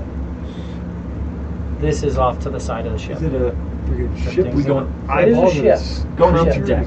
Definitely up on the deck. It is a ship that looks like a giant spider, if that gives you a feel for what you're looking at. Right. Yeah. Very large spider Oh, ship right. Gotcha. Okay. Gotcha. off to the side. I see. Oh, now. Black Just a Widow. very, very big Black Widow spider ship. I'll show our friends here too. Fair enough. Yeah, Ayla's gonna go up on deck for sure. Wow, weird. I'm getting work messages from stores I don't work at. It's fine. That ship is next to you though, and you can tell from one of it's got these two big red eyes on the front and this very large red dome on the front. And from that large red dome, it seems like this just cone passed by your ship. It's Just just quickly. scanning us, basically. Maybe. Something like that. Doing something of some sorts.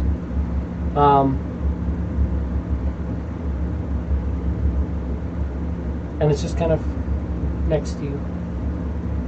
Definitely up on deck.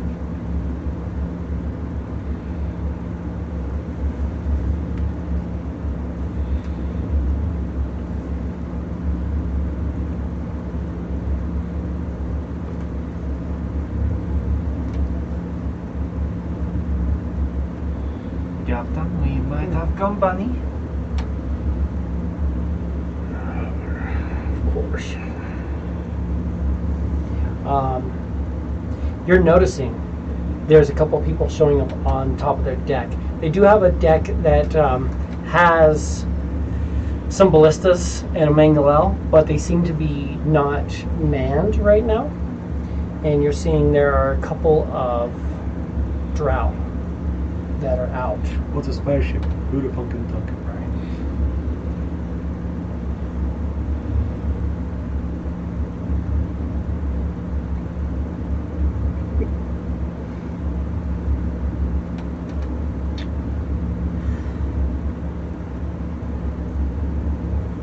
See if they're friendly.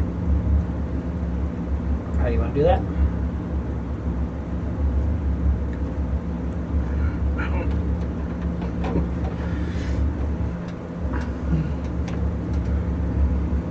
Wait. Yeah, exactly. Yeah. Do you want to like go? So you go out on? Oh, you do. Yeah. Okay. I thought you were being sarcastic. Nope, definitely going out. Yeah. So you just kind of go out on deck. Mm-hmm. Chris is up there too. Set it out there in space. And if they think the ship is empty, I'm trying to show them that it's not. Yeah. So you guys are gonna go out on the deck. Okay.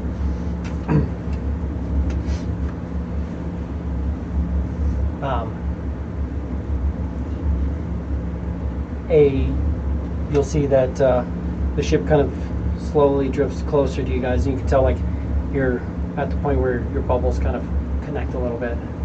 And one of the guys from the ship will just kind of float over and drow. Really cool random drow. Yeah, just hold on to all the other drow with your sword. Drow guy will kind of come over and land on, and just kind of land down. There we go. We'll have Z. Got this ship designated under Hado Z.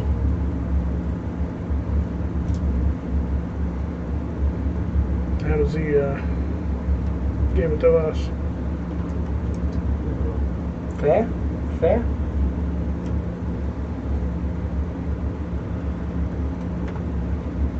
Well, we have the void spaces. We say hello. Is there a name for your ship? For your crew? The hammer. Hammer? Original? Given?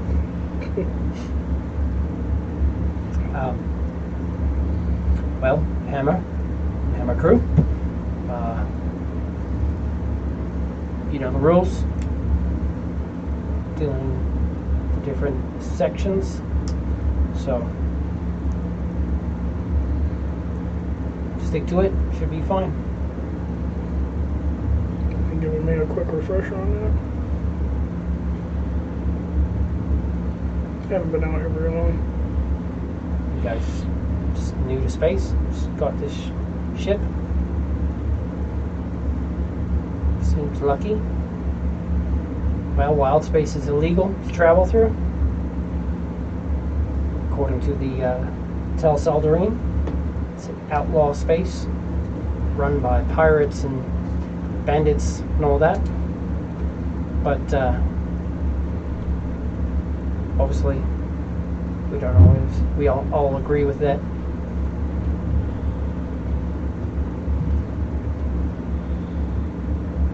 We just like to make sure if you're going to be traveling through these lanes, you're careful. Ships disappear in wild space all the time. Be careful too, because ships coming out of wild space, void space, they tend to disappear too. And that's on behalf of the Tel Saldarine. But Stay away from those guys. you guys don't seem to be too hostile. Kind of undermanned, but you know, who am I to judge?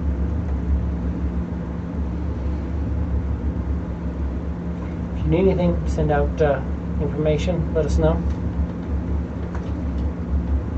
You are? A friend.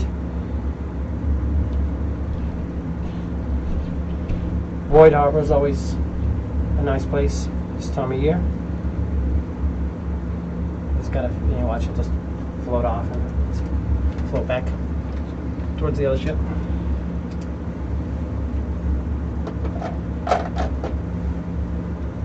Their ship just kind of drifts, and once you get a certain distance away from you, it just kind of disappears off. And you're saying it feels like nighttime, but you're realizing like it's not that it's nighttime, it's just that there's just darkness in areas around you. You're avoiding it well enough, but you're kind of drifting through, and you can see there's like big, large, like just spheres of darkness and stuff like that. And this ship kind of just disappears into darkness.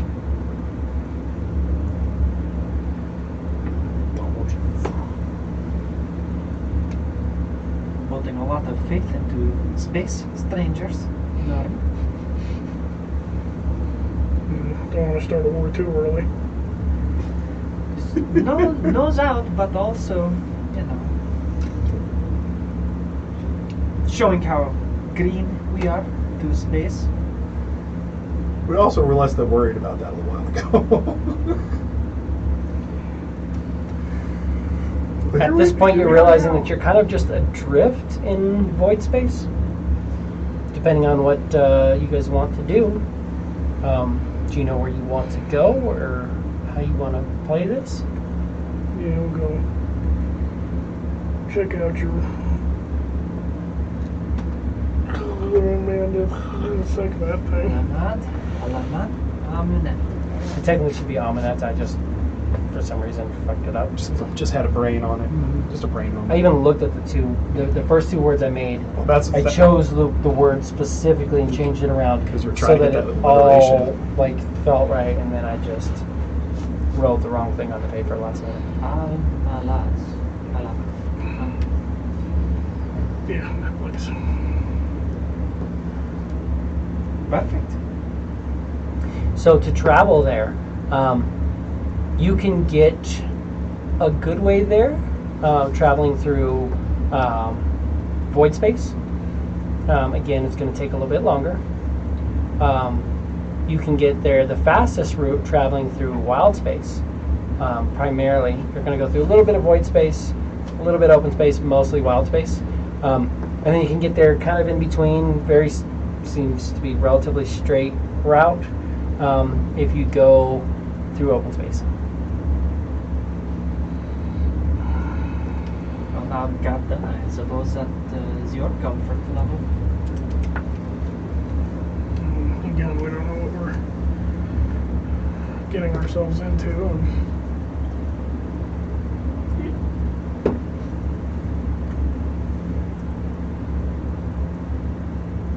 What are your thoughts? That was pretty impressive.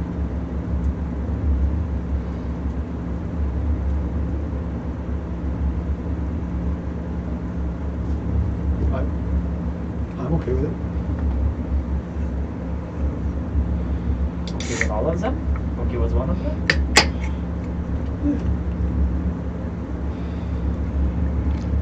Okay, being a little wiles. Yes. We're not supposed to go to the wild areas, right? It's illegal according to some people. I'm thinking until we get a full flushed out crew, we probably shouldn't be attracting that much attention to ourselves. It's probably. Which is the other thing. Now that you guys have a destination, you don't have a travel route, but do you want to consider a crew? So we have some basic. Just do. Are we talking about like transporting a crew in? Are we? Because I don't know. I just feel like that might be a little bit weird to try to do. We definitely got to get some communication in there if we're trying to bring a crew, or we would have to go somewhere to hire a crew. They're going to have their plan. You guys already kind of talked about the teleportation circle, so they're kind of planning on bringing you a circle. They're going to discuss things, so they're going to gate that in. Now, gating stuff to you is very, very expensive. Oh yeah. We're talking 15,000 gold every time they cast it. The only thing I can think of specifically that might help us out on that is when Laura Cohen reaches out to talk to her to see if she wants to do the legwork of finding us a crew, because as of right now, like, I don't think a crew is going to be an immediate solution. I don't think we're going to get to where we're going and have a crew. It's definitely on the agenda, but I don't think we're going to find a crew at the temple. We could. I mean, we could. It's always possible. Good. I'm sure there are plenty of would-be pirates. And as far as that goes, we're able to maneuver the ship adeptly enough with the bodies that we have on here now.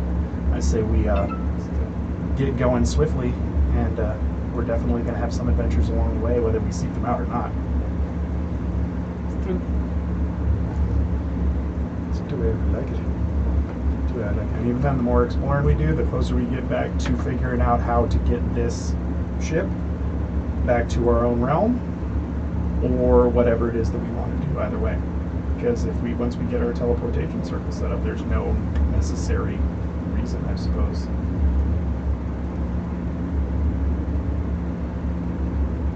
Would we be able to move both of the ships in between realms then?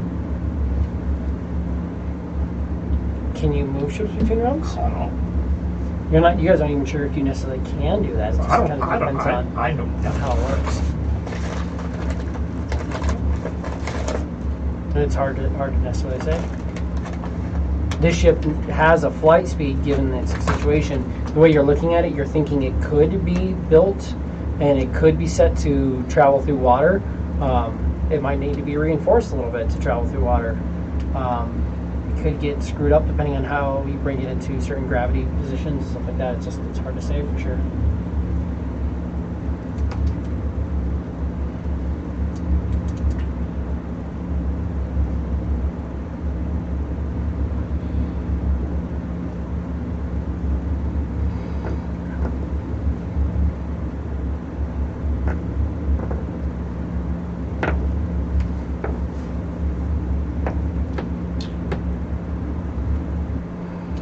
Gonna need money.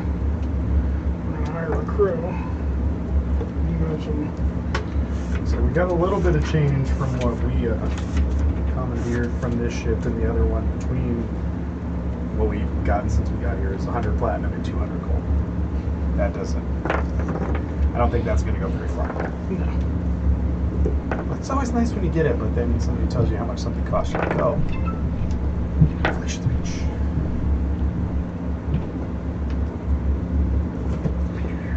Well, you said slow and steady. Chugging. Probably slow and steady until we get the upgrades and whatnot. We can ask if Lord Quinn would be willing to do the footwork, as you were saying. Lord Quinn will actually reach out to you. I didn't know you were doing it tonight. You're good. You're good if you need to do something. You'll hear in your head, circle is ready, gates ready, crew is prepared, Captain Mickey is ready for upgrade list, treasury is loaded to the Betty White. What are your needs? And you kind of get this weird thing. She says like kind of like water your needs. Water. Trying to fit in the words. Make sure to water them. Yeah. Well, You get the inflection though. Oh, you're maxing out on words here. 25 words. Yeah, it took me a second. I don't like that. You can't do what are, you got water. You can apostrophe it.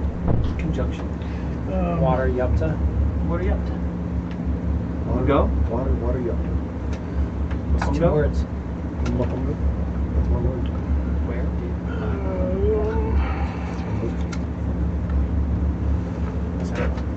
What are you up to is 5 words. Water Go. Yupta is 2. Go? Definitely learning some hillbilly. Keep going, you go. Somewhere.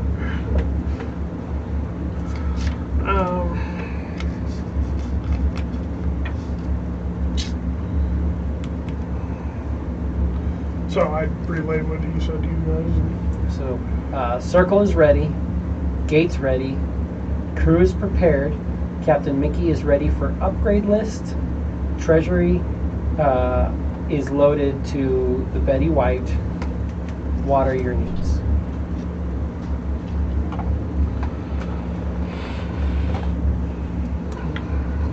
We need a crew.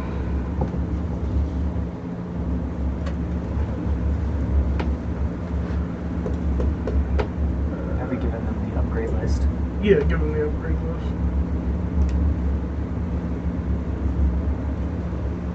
So how do you want to do that?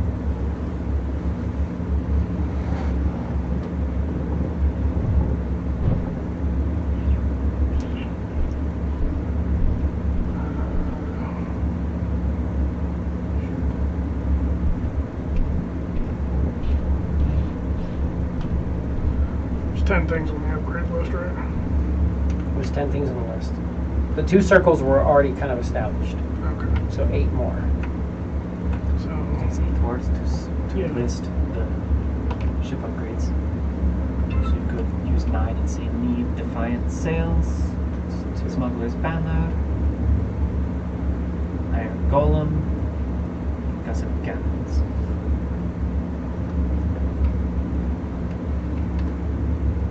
And that's what you're getting brought here, and then you can tell them the other ones. Brought here. yeah. Because you're looking to have Defiant Sails, the Circle, Smuggler's Banner, guardian figurehead, and concussive cannons right here.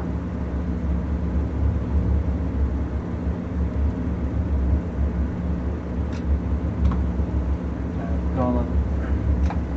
Bones of That's Toil. guardian figurehead is what that's called. Yeah, but we're giving her the specific one that we want.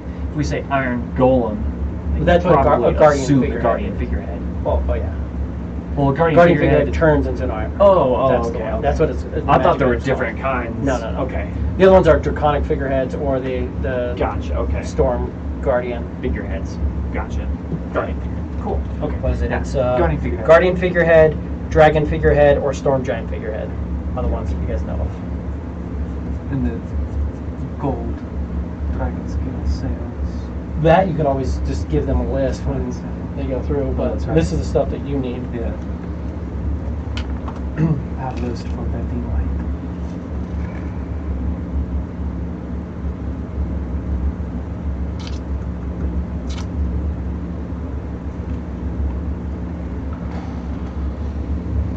So So you said give Cap. need crew to find sails, smuggler's banner. So need crew, defiant sails, smuggler's banner, guardian figurehead, concussive cannons. That's Brought here. gated here. That's 12. So you have 13 words left.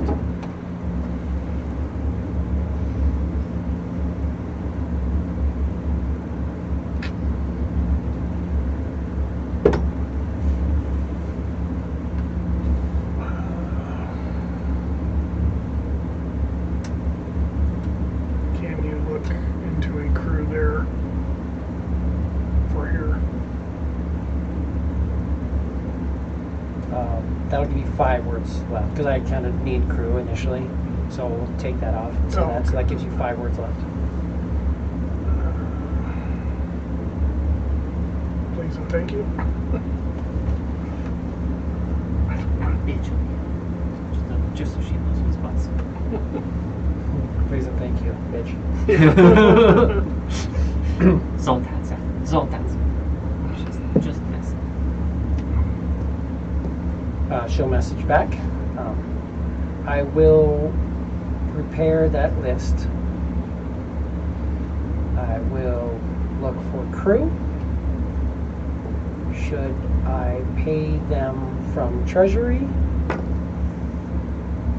Do you want upgrades gated today or with crew?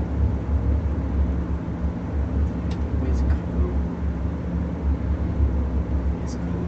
Definitely. We only want to pay for one. Yeah. You guys okay with the treasury? I don't see why not.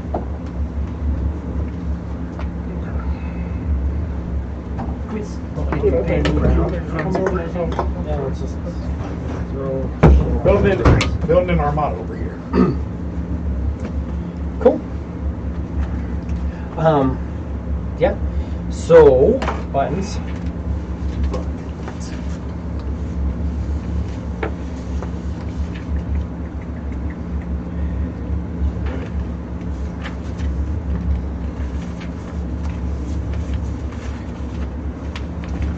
Later that day, she will message you and tell you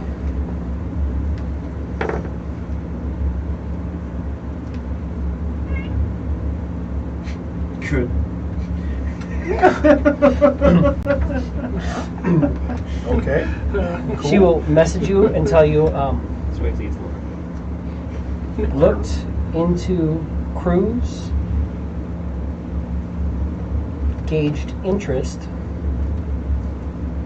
faceless, is it engineers, secret keepers, willing to plane shift.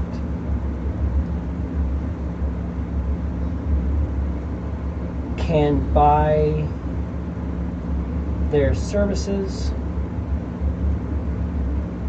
Let me know what you think.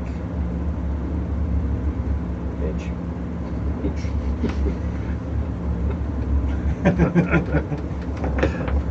It's building some rapport. I like it. As a spicy message. Right. Okay, so as the options are, The faceless, the Is it engineers and the secret keepers? what engineer? Is it engineers? Is it? IZZET. Is it engineers? The secret keepers and the faceless. engineers. We like them. And They're the ones who, in theory, may have blown up their ship, but then you're thinking probably they didn't, but they also made a cannon that didn't work and had to be fixed by the trowel before it actually functioned properly. Or something like that. but they are a half crew, and we don't need 30 plus people. True.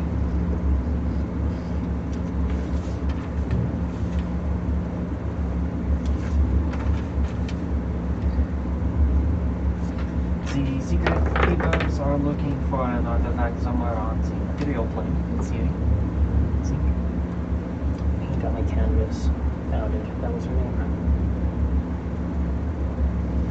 Bagsy. Her full name. Her name was Paint on the Canvas. And Dynamic Smoke. It's like I knew I had my list somewhere, just hidden. So you told me that last time. I knew it was Paint, but I couldn't remember her full name. I Oh. remember I said it was something, but it's Paint on the Canvas. Oh.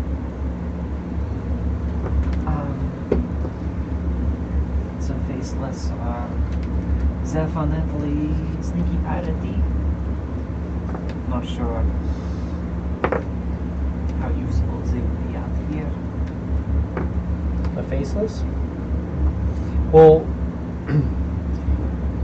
the Faceless are sailors. They stayed on the sailor side. They weren't very piratey. From what you kind of had a feeling of, they wear like masks to not have an individual identity. They're more of a crew. They're that thing. And their mask is to allow them to create a new life away from ego and identity, and also to escape their past, be it for nefarious or good reasons. Whatever. Who knows? Well, I mean, that also kind of works for them if they are in the astral sea. True. Talk about the whole new beginning. Right. So that, yeah, the Faceless were more sailors. Secret Keepers are more pirates. You knew that they were worshippers of the Whispered God.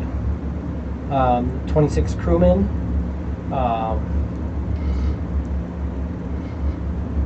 Looking to explore and search for, Springs are called. yeah, Is it cool? you found out, they didn't necessarily say. But. And then, yeah, is it engineers? They may have blown up a ship.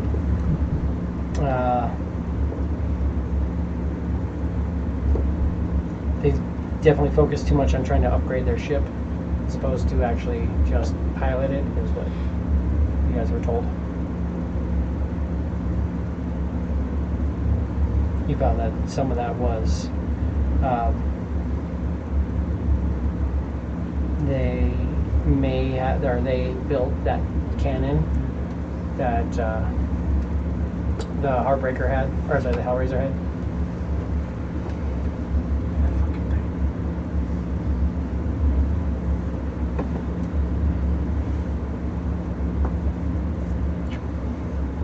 So they're capable, but just depends on if that's like what it is actually.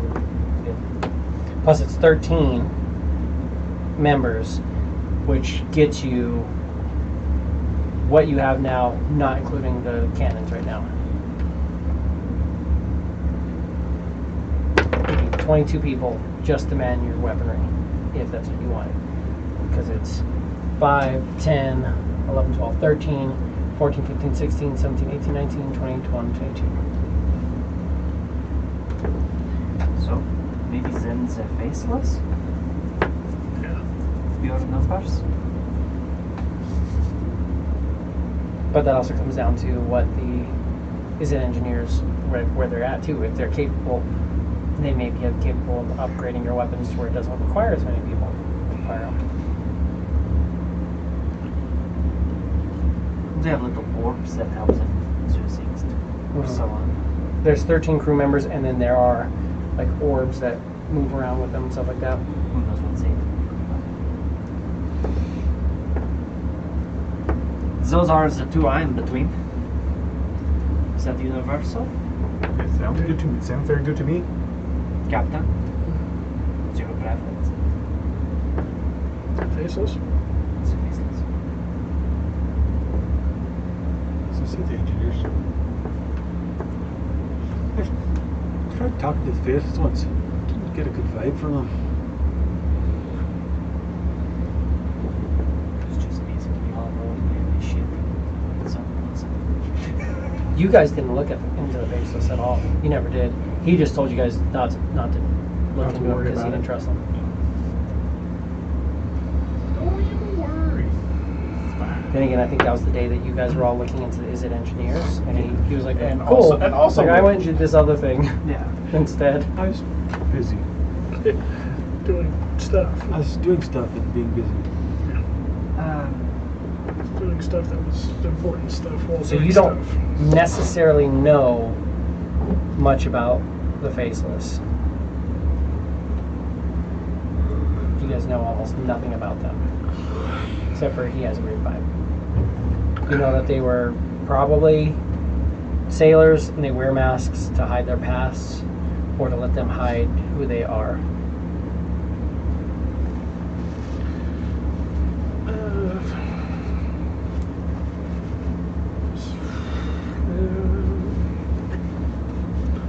Do we need every weapon to be functioning every time we're in a fight?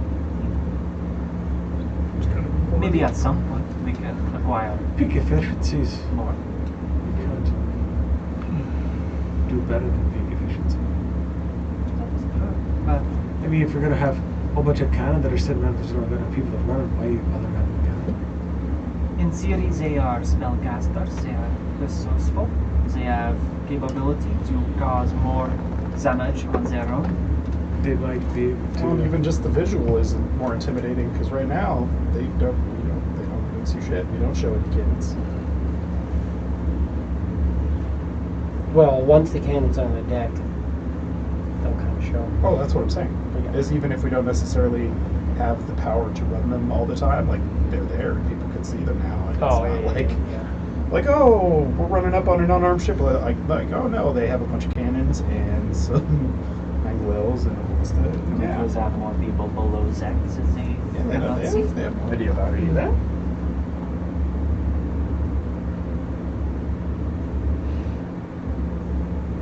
I don't know. We are caught between a lot of things often. No, Laura Quinn is kind of a diplomat. I mean, she could probably look into him for us.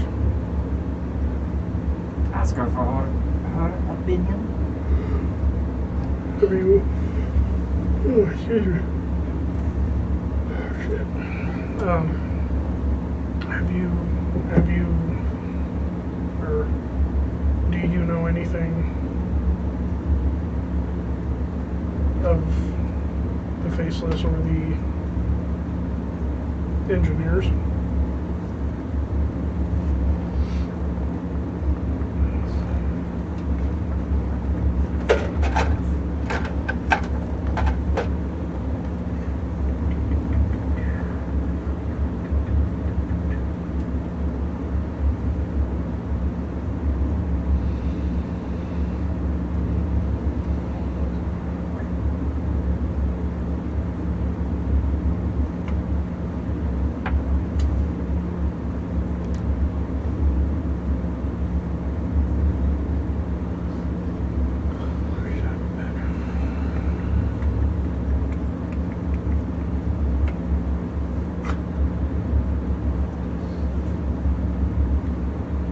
Natural one on the Faceless.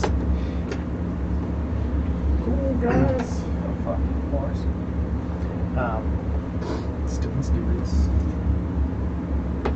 Is it engineers are great crafters and sailors?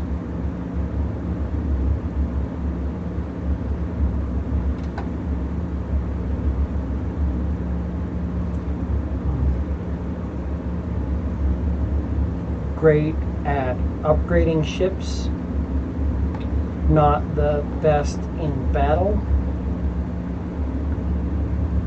The faceless are fucking weird. Can't get a read.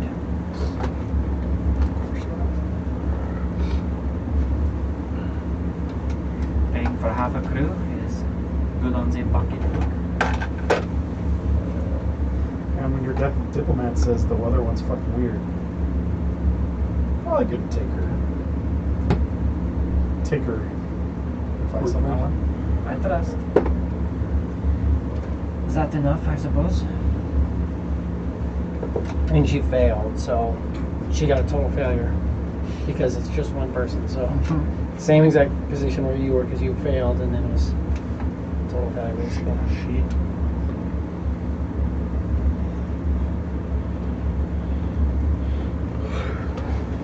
So nobody knows anything about them. Fuck. Also, the faceless, it's like 20-ish. It's not a very big crew. Secret Keeper is 26. Full crew as well. Captain, first mate, bosun, surgeon, quartermaster, and a master gunner.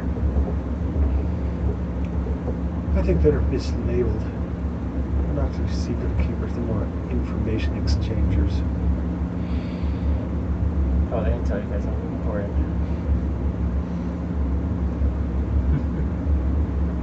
Didn't say it was balanced.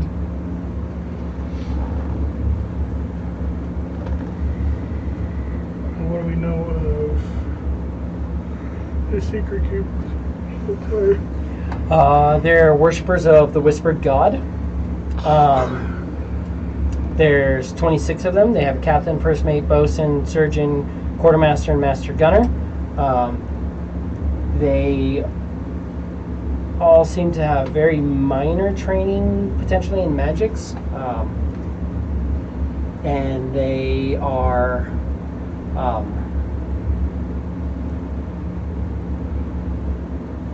trying to search for information to bring their god back to life.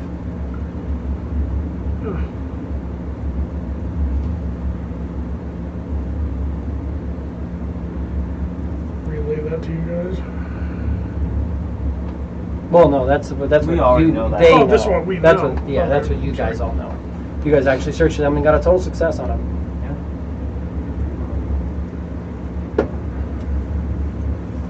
Not that you guys know you got a total success. That's just what you know. And again, as engineers, you guys were pretty sure that they blew up their ship. Some people say that it was. There's even some people who are like, oh yeah, they were working on this weapon and blew it up, and then the drow salvaged it. The drow didn't attack them and take it necessarily. Like if you had that disintegration gun, how would a drow ship take it from you?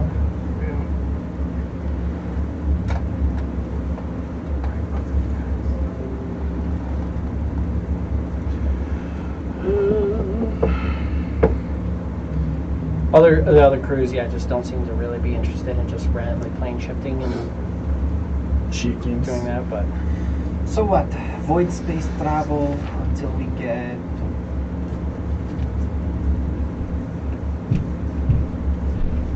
the engineers? Or are you considering the secret keepers now? Value everybody's opinion here.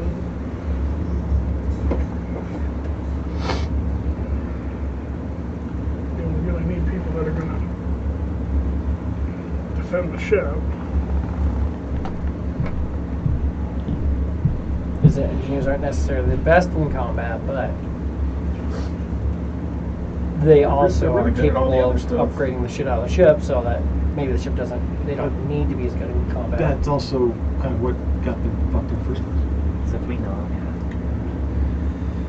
Or Jarlaxle snuck up on them and blew up their ship and took their thing.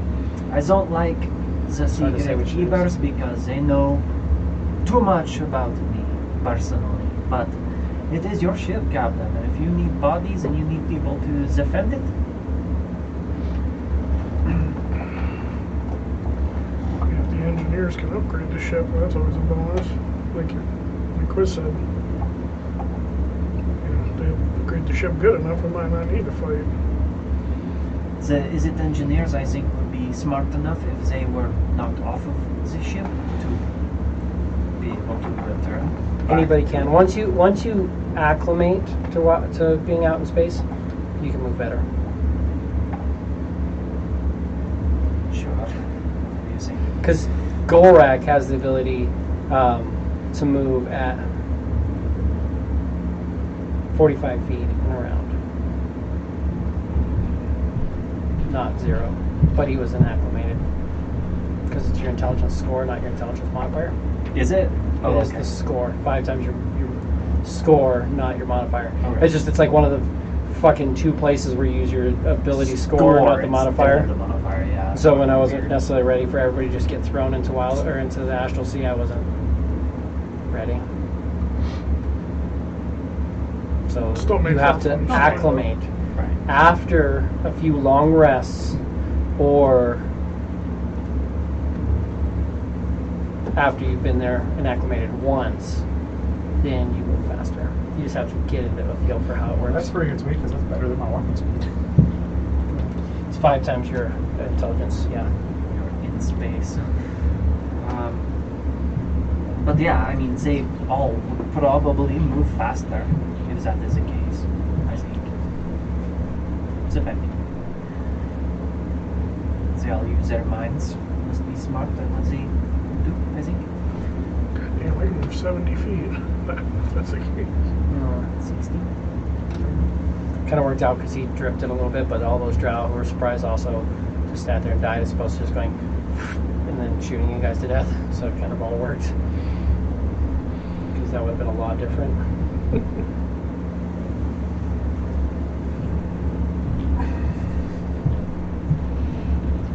But yeah, Visit Engineers could potentially fix up the ship, make it good. Also, if you guys are getting upgrades like the figurehead and stuff like that, they could probably help to attach to the ship and get it all set pretty well. The Faceless they're willing to go. They may seem creepy and they seem weird, but you guys don't know necessarily. She's like, I just can't get a feel for them. They're just weird. I don't know. It's hard to say. And the Secret Keepers seem to be very gung-ho about it. They're like, hell yeah, we'll go, we'll help you. I'm not here to judge anybody's dreams. I thought it was like the secret keepers that they'd be more apt to steal your ship, or was that something else? That was the Childs of Seth. Yeah. But the Childs of Seth they were wanted- trying to steal Yeah, the they ship. wanted to kill us. The Secret Keepers seem on a level. They seem to be kind of like, no, like we just want to travel. You guys are going to these vaults and looking for treasure, and we're trying to find hidden information to just bring our god back to life. That's all we want to do. What you got?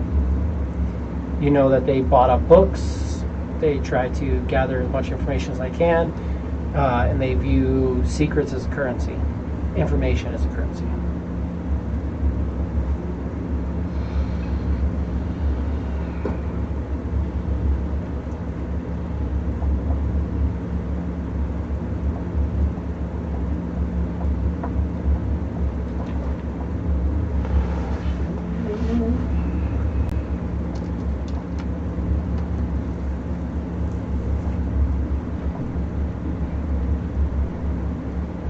We're all at an impasse. You are the captain. I defer to you. They all have advantages and disadvantages. You've heard my say. Well, if they said they're trying to bring back their god, according to this map. Secret Keepers. They're secret keepers. Trying to bring their god back, according to this map. There's a bunch of gods floating out here. Might give them something to do. check out all these inputs. Actually, I think I'd rather have faceless than the secret keepers. Fucking bastards. Not a fan of the secret keepers? What did they do to you? It's just the way they do it. They're not keeping any secrets. They're exchanging that shit. Who knows? So they might be exchanging your shit if you told them. Oh, I'm sure they are. Well, Not an much of that. innkeeper doesn't necessarily keep his inn. Doesn't like lock the door and be like, no one else can come in. He manages the inn.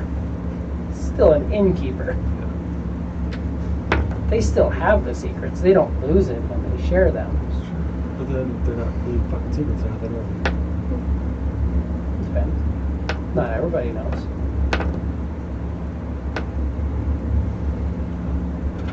Three people can keep a secret as long as two are dead.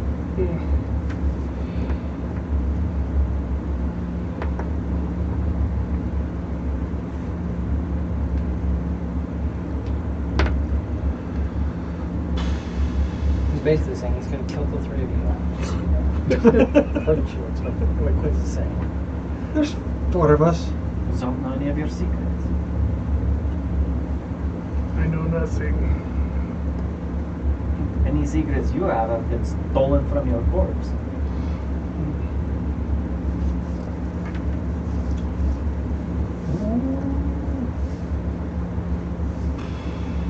Most of my secrets are What are you talking about? Not necessarily.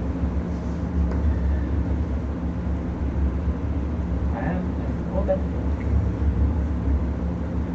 Izzet engineers probably would deck out the ship and just make it probably sink. They might blow it up in the process. Might.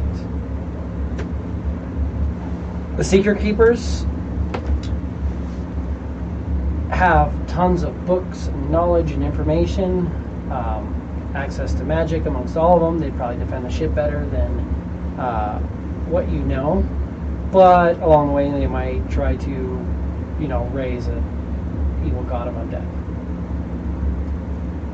Faceless are weird. As far as you guys know, they cut on their faces and get all weird, and scar themselves and sacrifice people. Those are just rumors from what you know, but there was rituals of sacrifice. It's a crazy cult. Cultists or engineers? Mechanical cultists.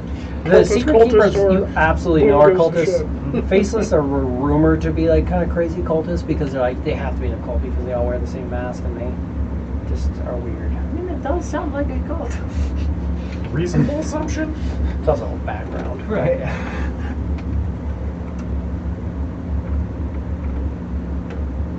Captain. They keep We are pointing at me. drifting through space. I'll play away too on my harp. Indecision equals drifting through space. You're not sure if the Faceless have any spellcasters necessarily or spellcasting capability. You know that they speak and thieves can't. Things that, I guess I don't know if you would tell them that or mention that, but.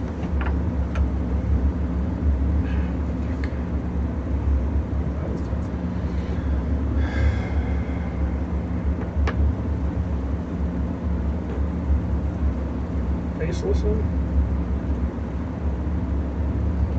One you know the least about. I know.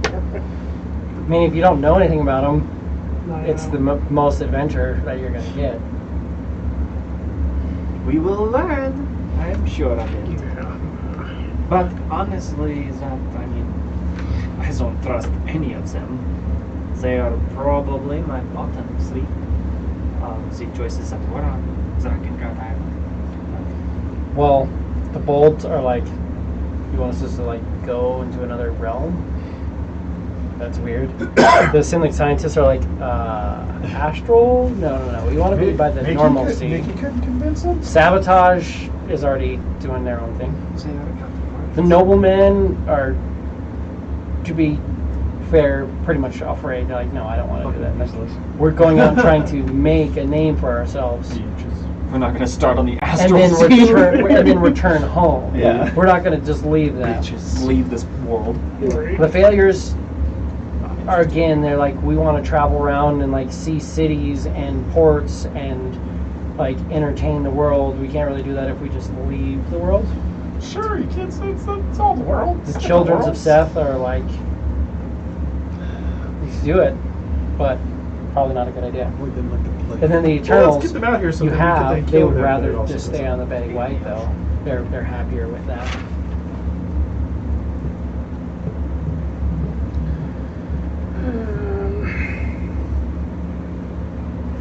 Upgraded ship might explode.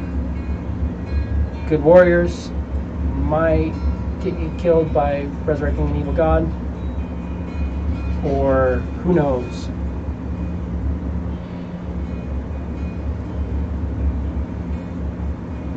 Let's just play. You have a stage now. Excellent.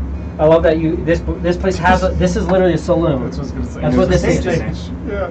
As soon as you guys no longer have the 18 bards you're That's traveling what I with, was gonna you now say, have a too. Now we have saloon. the stage. Actually, now we have a Mhm. performing space. Light on parts. Yeah. Yeah, Elo's just chilling on the stage.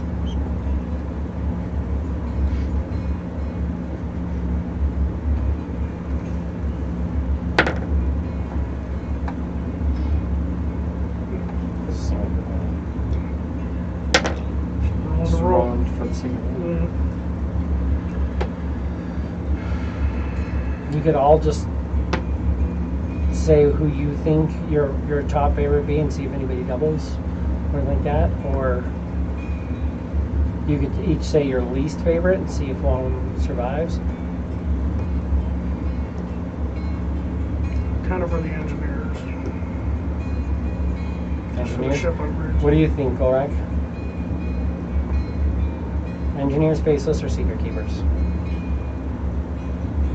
I think the engineers. But I don't think we need anybody to defend the ship in that kind of way because not being the best, because we're doing a pretty good enough job of that as it is. And especially if they hook us up with some more cool upgrades, I think that would make it easier for us to defend the ship with what we got as it is.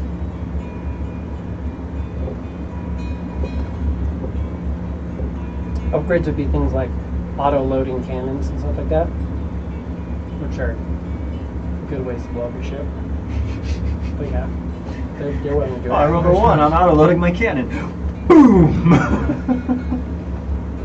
Chunk outside of it now. Your concussive cannons, now you're also slowed and you're all disoriented Perfect. because you effectively shot yourself. Dope. What do you think? Is it engineers? So let's rephrase it. Yeah, let's go with them. Is it this? Wanna bring that in? Is it engineers? Okay. Sounds like a challenge to me. Don't blow up. I think it's easier than watch your back while you sleep. Personally. Yeah.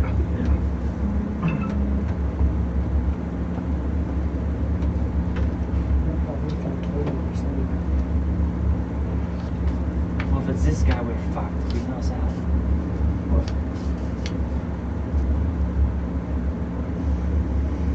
Okay. So we're gonna go with is it engineers?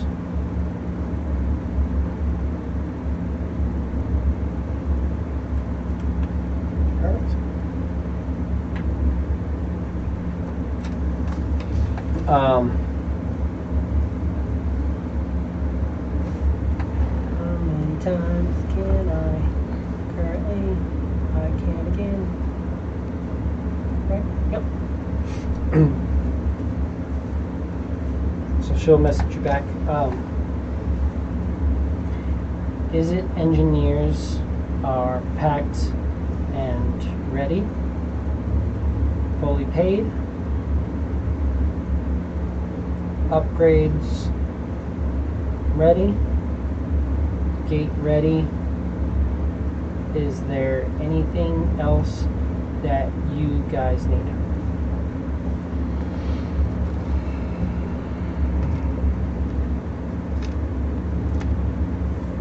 Is there anything else we need?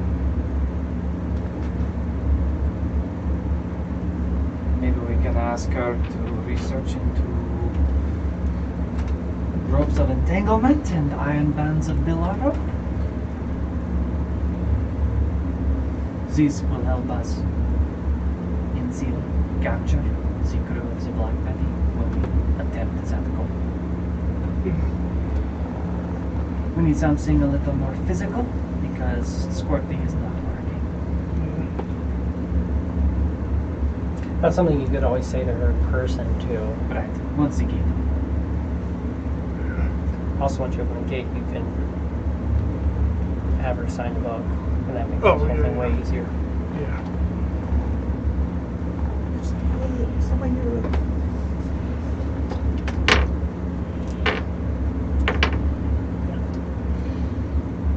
Close. And I don't know, maybe we can try to put out a word. I don't know how much we want to advertise, that we are also sailing the astral sea, but see if there are any adventurers looking to travel the astral sea. Spitballing.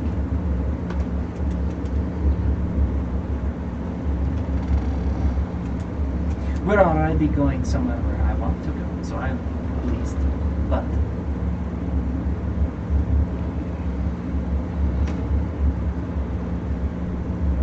I also want to go somewhere where the Betty Mark is going.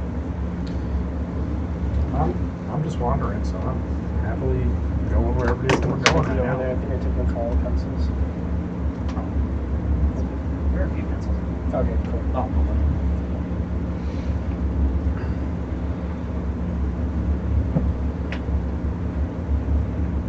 So, anything else you need? Your adventures, Iron Bands of Bizarro. And see. What are those? Frozen as someone.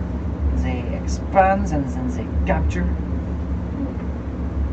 They can be destroyed if put around someone as strong as go back. But otherwise, Wait, what? they are restrained and the commands will free them.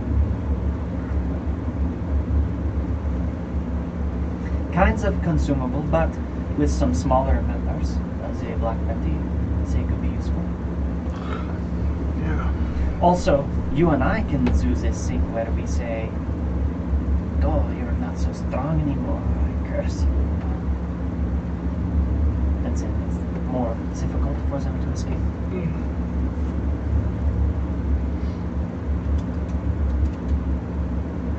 It's just an idea. I've had many hours to think about to rescue that girl. After Captain Rush told me to go find myself, which I'm still debating. I still think I want to kill him first, and then raise that, and then we can restore his mental capacities. But I'm pretty sure I want to kill him first. It's First Mate Rush, not Captain Rush. Close Well. enough. Close. Still. We all know that Captain Moonfang is not Captain either, but He's the captain. yeah, sure. There's just also a creature controlling all of them. Exactly. That definitely makes him the captain.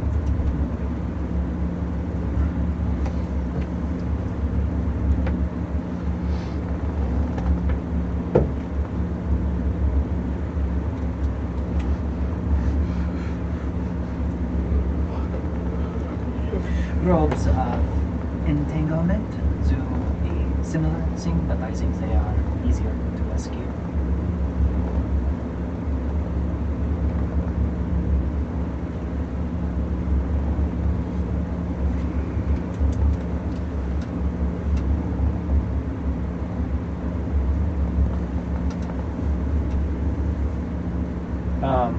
So yeah.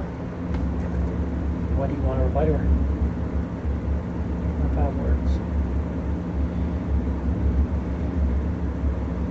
She said they're ready on their end. Unless you need anything else here. So,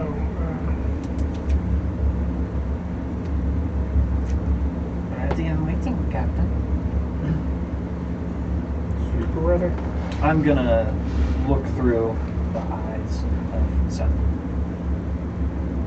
Is he kind of nearby with Buck and Mickey or any of the crew?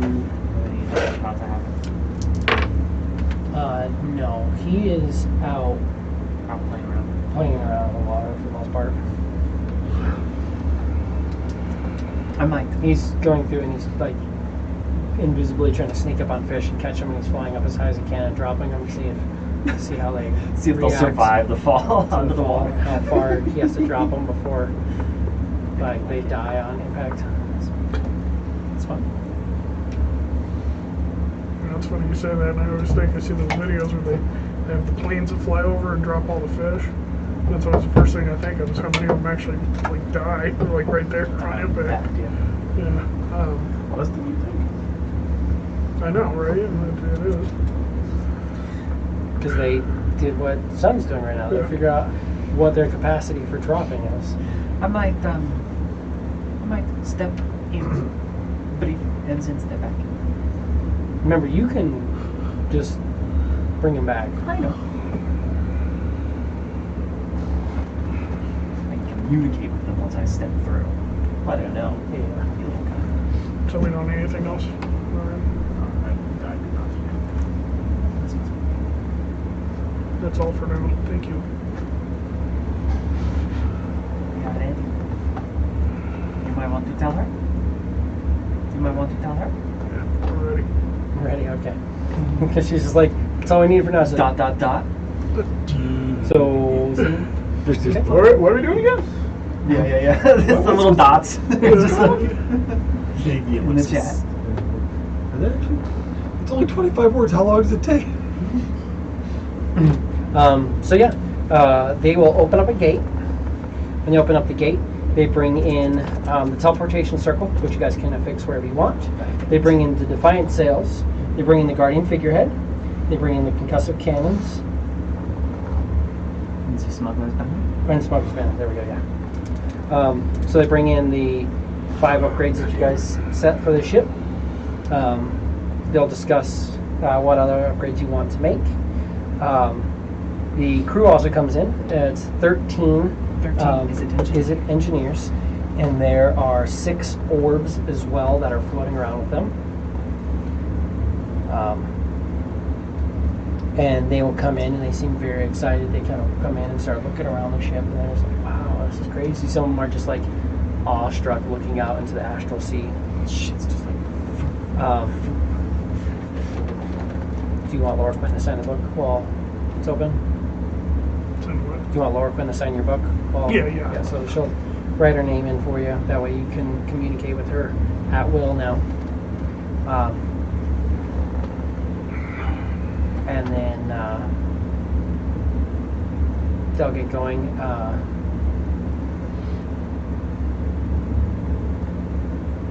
Mickey also has 10 kegs of ale set aside for you. Thanks, Mickey. Good He job, has dude. 10 bottles of whiskey. Oh, that'll get us through the week. And then Oh, no, I'll be fine.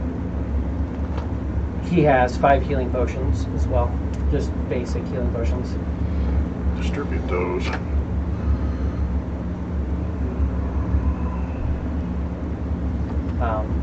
But get you all set with that.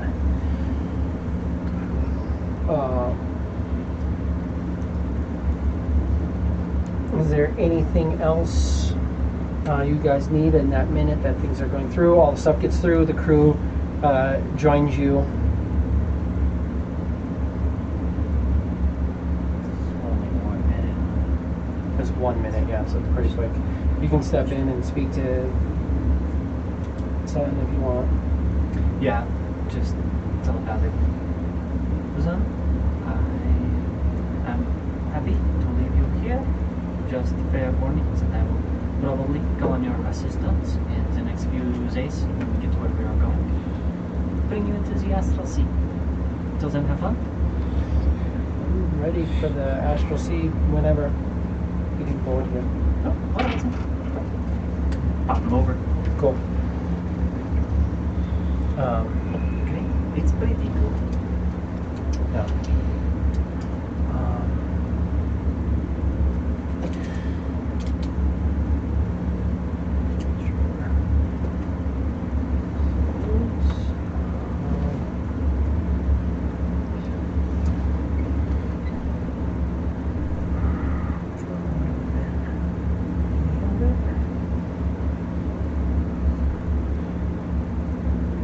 Yeah, okay, cool. So I have that fixed right. Just get working.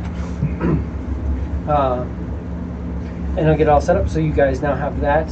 So 10 kegs of ale, 10 bottles of whiskey, 5 healing potions, and you have the 13 Isid engineers, which I'll get you guys more of the information on, and then 6 orbs, which are like the glowing orbs that walk around and have a certain expertise to them, information. It is basically a professor orb. And I will have each of them all set up. But the way it works is they're sentient magic items. Professor Orb is a smooth 5-pound sphere of smoky gray quartz about the size of a grapefruit. Close examination reveals 2 or more pinpricks of silver light coming from the depth inside the sphere. The orb is sentient and has the personality of a scholar. Don't know that. You don't know that.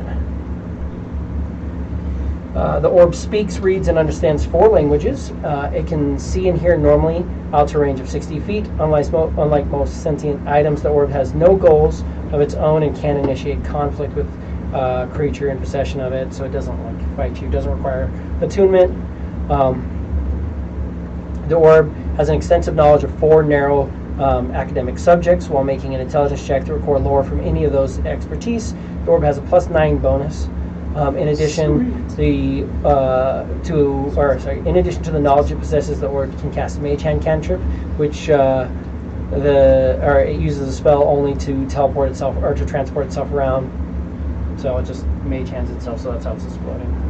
So, but you've got a couple of those, so they have pretty much a full array of knowledge on all the different things, lots of different languages and stuff like that. So very helpful in that.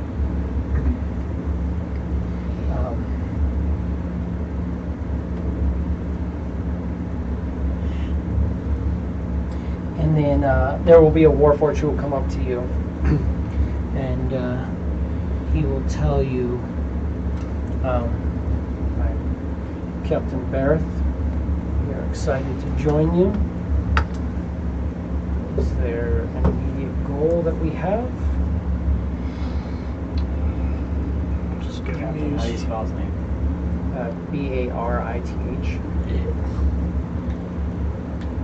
Usually my guesses are so far off, and that one was right on. Nice. It's very logical.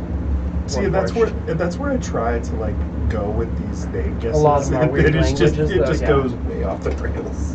Yeah. I just need to get the ship set up, squared away, the cannons set up. We will prepare this. We'll go over a couple ideas we have for what we have here. But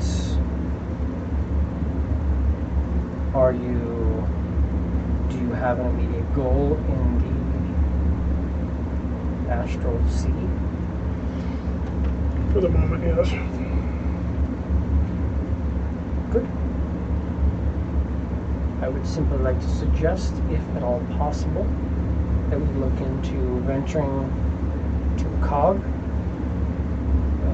If we went to Cog, we could absolutely gather materials to better prepare the ship. To create mounts for the cannons, things like that would allow us to have more mobility with them, the ability to turn, as you saw the mount that we made for the disintegration. cannon. But no rush on that at all. Just something that would be interesting. We're also all very interested in visiting Clockwork Space. We know a few people there who we've been in communication with who would be willing to further supplement our crew, make us a little more capable, bring us to just a better number.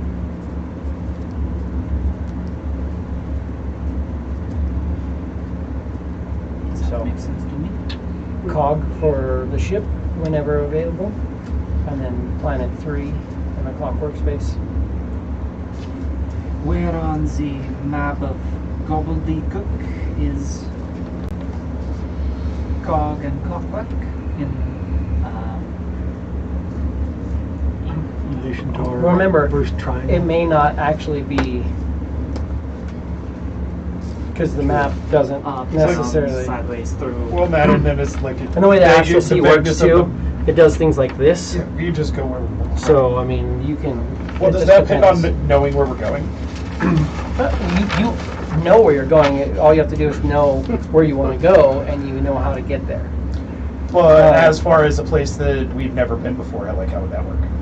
As long as you're aware of it, you can get We there. know that Okay. it exists. You can literally be like, I want to go to the nearest Somebody told me about this place. Warforged outpost. I want to go to the nearest Void Okay. Spacer outpost in Void Space. And you can go there. So I mean, there's different things like that. It just really kind of depends on how you want to go about it. I gotta be in time. Yeah. That's right. I know. I'm not too far behind. I have been awake since 10 o'clock yesterday morning. I have not slept. Oh, God. You know my help. You could cry about it more. Yeah. Just cry yourself to Actually, you know sleep. what? I bet you just show up to my house and you just deck me as hard as you can, just knock me out. And that'll probably be what it is. Punching the third. Not what I meant. That's not what I asked. No, but cool. Yeah, no, we can. That's actually a decent stopping point for now. I know there's a lot of information we have to go over because I had to like subtly bring you into the aspect of what we're doing now. But where do you want the teleportation circle? Is one thing I do need. Because that's one thing that's has to be affixed and set into place. Does it particularly matter? What is this space? That is the armory. So here's the thing that you want to think of. So you have like a storage room. You can put it in a storage room and empty that out and not have it be storage room anymore because you don't necessarily need a storage room. You could put it wherever you want. The different thoughts with that is if you put it in the armory and somebody gets access to it, they can literally just teleportation circle in, steal all the shit in your armory, and then port out. Right. Which isn't necessarily a great thing to have done. Yeah, no, that's the first thing. The brick. If you put it in the storage room, that's great, but then also at the same time, if that door's locked, or that door's shut, and you guys suddenly need to go there, and maybe a crew member accidentally shut that storage room door, you guys try to teleport in, and it's like, oh cool, like, I broke the tablet and then ran in on my move, I don't have the ability to move in and get the door, like, I run up against the door, and suddenly, like, 3 people get in, and there's no more room for people to teleport into that room necessarily. So one option is to put it into like a hallway that gives you more space to walk out, and then it's still relatively concealed. Well, is it 5 by 5 or is it 10 by 10? It is a 5-foot circle. 5 by 5 by 5. Right, hold on. Put it in the corner of the conference room. For the circle itself, Or what's it called? The stateroom? you do have the stateroom as well, which is here. You could literally put it into the stateroom. That gives you more room to get in.